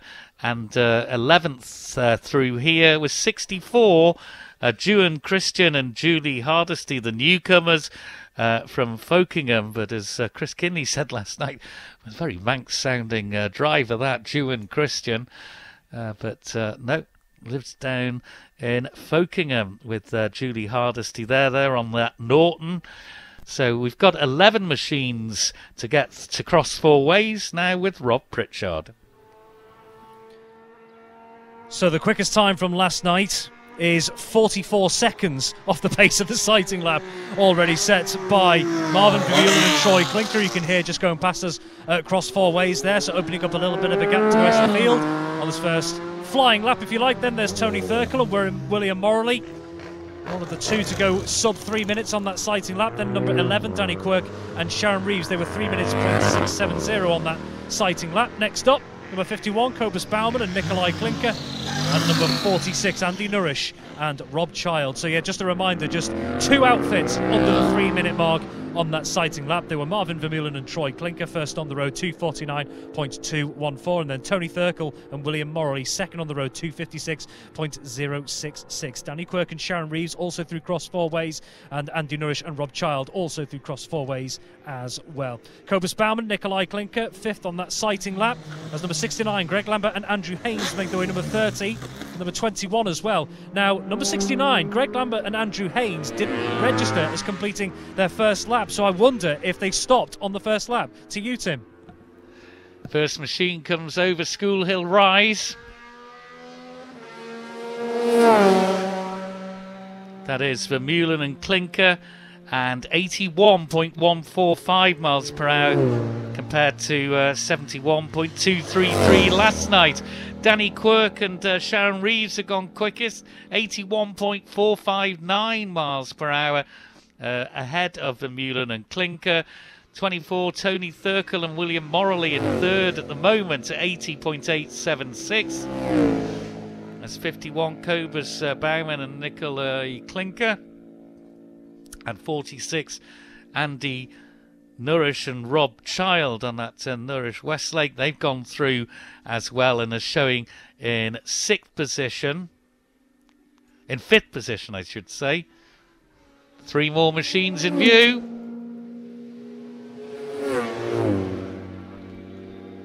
And 21 of those, the newcomers, number 21 have gone into 4th place. That is Sepp Noel and Kobe de Hook. Well done, they are going well at their debut here at the Motor Isle Billown Course. But it is Danny Quirk and Sharon Reeves on that Bellis Vincent who are quickest so far, the pairing from Halifax and Chesterfield respectively. 3 minutes 7.825 seconds. Another machine comes into view. Number 67. Number 67 is Alan Warner and Tom Dawkins. And I'm just going to see where they are slotting in. They're into 8th position. Let's go to Robert Cross 4 ways. First machine heading towards us. Just a bit of clarity from myself in a moment as we welcome Marvin Vermeulen and Troy Clinker into cross 4 ways. I did mention before that Greg Lambert and Andrew Haynes may not have completed a lap. That was incorrect on my part there. It actually just took a moment for the timing to register it in front of me, so they had already completed it, so my apologies for that. 24, Tony Thurkel and William Morley on the way through, and there's your new pace setters. Danny Quirk and Sharon Reeves, 0.7 seconds ahead of Marvin Vermeulen and Troy Clinker on that first flying lap as well. 0.6 seconds further back, as we've heard, Tony Thurkel and William Morley. So well contested at the moment, this sidecar field.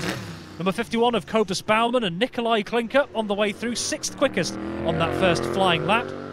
They've pulled out a little bit of space on the road to the next outfit, which is the number 46 outfit of Andy Nourish and Rob Child, running 8th quickest at the moment, a 3:21.181, their quickest at the moment. There's number 69, Greg Lambert and Andrew Haynes, followed by the number 21 outfit of Sepp Noel and Kobe de Hook, who we're hearing are going well once again. Number 30, Kenny Howes has arrived. Back to you, Tim. First machine comes into our sights. That is the 56 outfit of Vermeulen and Clinker, and they've gone back to the top at 83.356 miles per hour, 3 minutes 3.55 seconds. 24, that's Tony Thurkel and William Morley through. It's number 11, Danny Quirk and Sharon Reeves. They have not gone quicker. They are in second with Thurkel and Morley in third. They're the only 3 machines through so far. And that is a lead of 4.275 seconds. Here's 51. 51 being Cobus Bauman and Nikolai Klinker on that lovely Westlake 900 machine. Two more outfits, three indeed now come into view. 46 first. That's Andy Nourish and Rob Child on that Nourish Westlake. And 21, wow, the newcomers, what are they doing here? Sepp Noel and Cove de Hook have gone into second with that third lap here. 82.549 miles per hour, and up into third is number 69, that is Greg Lambert and Andrew Haynes, who were quickest last night, but they've just done an 81.665 miles an hour this afternoon compared to their quickest last night of 71.233. Just shows you the difference in the conditions. So it is Vermeulen and Klinker, but they're only 1.794 seconds ahead of our continental newcomers. Let's go out to Robert Cross Four Ways. It's a qualifying merry-go-round, isn't it, as we welcome Marvin Vermeulen and Troy Klinker. Pace setters on the last lap, that flying lap of 3 minutes 3.550. 1.794 clear of Sepp Noel and Kobe Dog, as we heard, moving up to second, having a great session out there already at the moment. So that is Marvin Vermeulen and Troy Klinker, who've opened up a bit of a bigger gap again to number 24, Tony Thurkel and William Morley. Fifth at the moment in the hot lap times, if you like.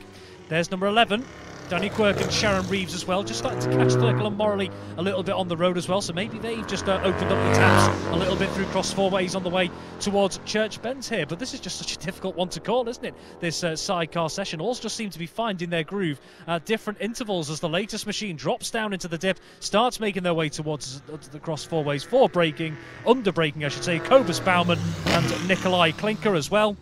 And as we've mentioned, the field's just starting to get a little bit more spread out at the moment. Next interview is our surprise package at the moment, is the newcomers number 21, Sepp Noel and Kobe de Hook as well through Cross Four Ways. Back to you, Tim.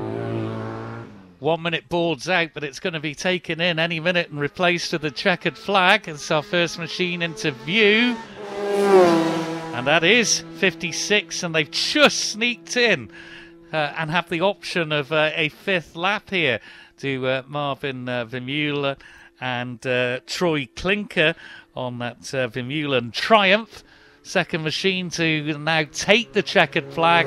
They're indicating they're slowing down, and that is number 24, Tony Thurkel and William Morley, and their number 11, Danny Quirk and Sharon Reeves, have just gone through, but they haven't been able to. Thurkel and Morley were quicker on that last lap at 80.910 in fifth. Quirk and Reeves are in fourth, number 11. But we still wait for the newcomers and Lambert and Haynes as well. Here's outfit 51. That's Cobus Bauman and Nikolai Klinker, and they are remaining in sixth position, but quicker again on that last lap. Number 21, Sepp Noel and Kobe de Hook, and they have closed the margin in now to just 1.186 seconds behind our provisional pole sitters, Marvin Vermeulen and Troy Klinker. 30, Kenny Howells has just gone through as well. Kenny Howells and Rob Koppak. And also through there were Andy Nourish and Rob Child. They've all managed the four. Greg Lambert and Andrew Haynes indicated just as still in third, but they've only completed 3 laps, quickest on the third lap. But let's just see if our leader's going to get another lap in and head to Robert Cross Four Ways. Well, it certainly sounds like it, because we can hear a machine, the volume rising in the distance as well. So they may actually build on already what they've got at the moment with that top time so far there. Here we go. That is, in fact, another machine, I think, towards the back of the order here. That's the number 9 outfit of Eddie Wright and Trevor Johnson at the moment, currently running at 11th quickest at the moment. They're just ahead on the road of that number 56 outfit, Marvin Vermeulen and Troy Klinker as well. So Vermeulen and Klinker just with a bit of traffic with Eddie Wright and Trevor Johnson towards the back of the field here. And I think just as I spied it over my left shoulder on the exit across Four Ways, they were just making a manoeuvre round the outside as well to get ahead on the road as well. So Marvin Vermeulen on the final stages of of this latest lap. Wonder if they will build on that 3 minutes 3.550, their best lap so far. They may be aware that things have been running smoothly so far. But yet again, let's just point out Sep Noel and Kobe de Hook there, the newcomer pairing here at Billown, just 1.1 seconds off top spot, second quickest in this session. Then number 69, Greg Lambert and Andrew Haynes. They are a further 2.6 seconds back on Noel and de Hook. Then it is last year's second sidecar race winners, Danny Quirk and Sharon Reeves in fourth, and then Tony Thurkel and William Morley. A lot of those outfits have already taken the checkered flag, but we await to see as they make their way probably now across the meadow and towards Stadium, and then on towards the bridge and into the eye line of Tim Glover, Marvin Vermeulen and Troy Clinker, with a chance on this last lap to add to what they've got. To you, Tim. Well, of the four in the top two positions, three of them are newcomers, which is quite remarkable. But here is 56 and touring a little bit as they cross the line. So they've not improved on that time set on lap 3, Vermeulen and Clinker, of 3 minutes 3.550 seconds, 83.356 miles per hour. But because Troy Clinker also a newcomer, and then of course in second 21 Sep Noel and Kobe de Hook, they are both newcomers, so they really have shaken up the order here with some real established figures having to row behind them, it seems, at the moment. So that is the end of our practicing and qualifying. Now what we have next is racing. So the roads here around the Motor Isle Billown Course remain closed until the roads open car has gone through. You cannot cross, so remain in your positions until the road opening car goes through. The roads will remain open until 6 o'clock, when they will close again this evening, and we go racing. 6 till 9 o'clock. We have race 1 over 6 laps, due away at 6:20. It's the MSPR singles race. 7 laps and a 7 o'clock start for race 2, the Foraging Vintners 1100cc classic race. Race 3, 7 laps at 7:40 is the Jeff Duke Junior Superbike race. And race 4, the MC Locksmith Sidecar Race 1, 4 laps due away at 8:20. Well, all that remains is, what are the weather gods going to present us with? Because the forecast is not good. And if I can, I'll just see if I can get the latest forecast up on my phone and just give an update on that before we hand back to the studio.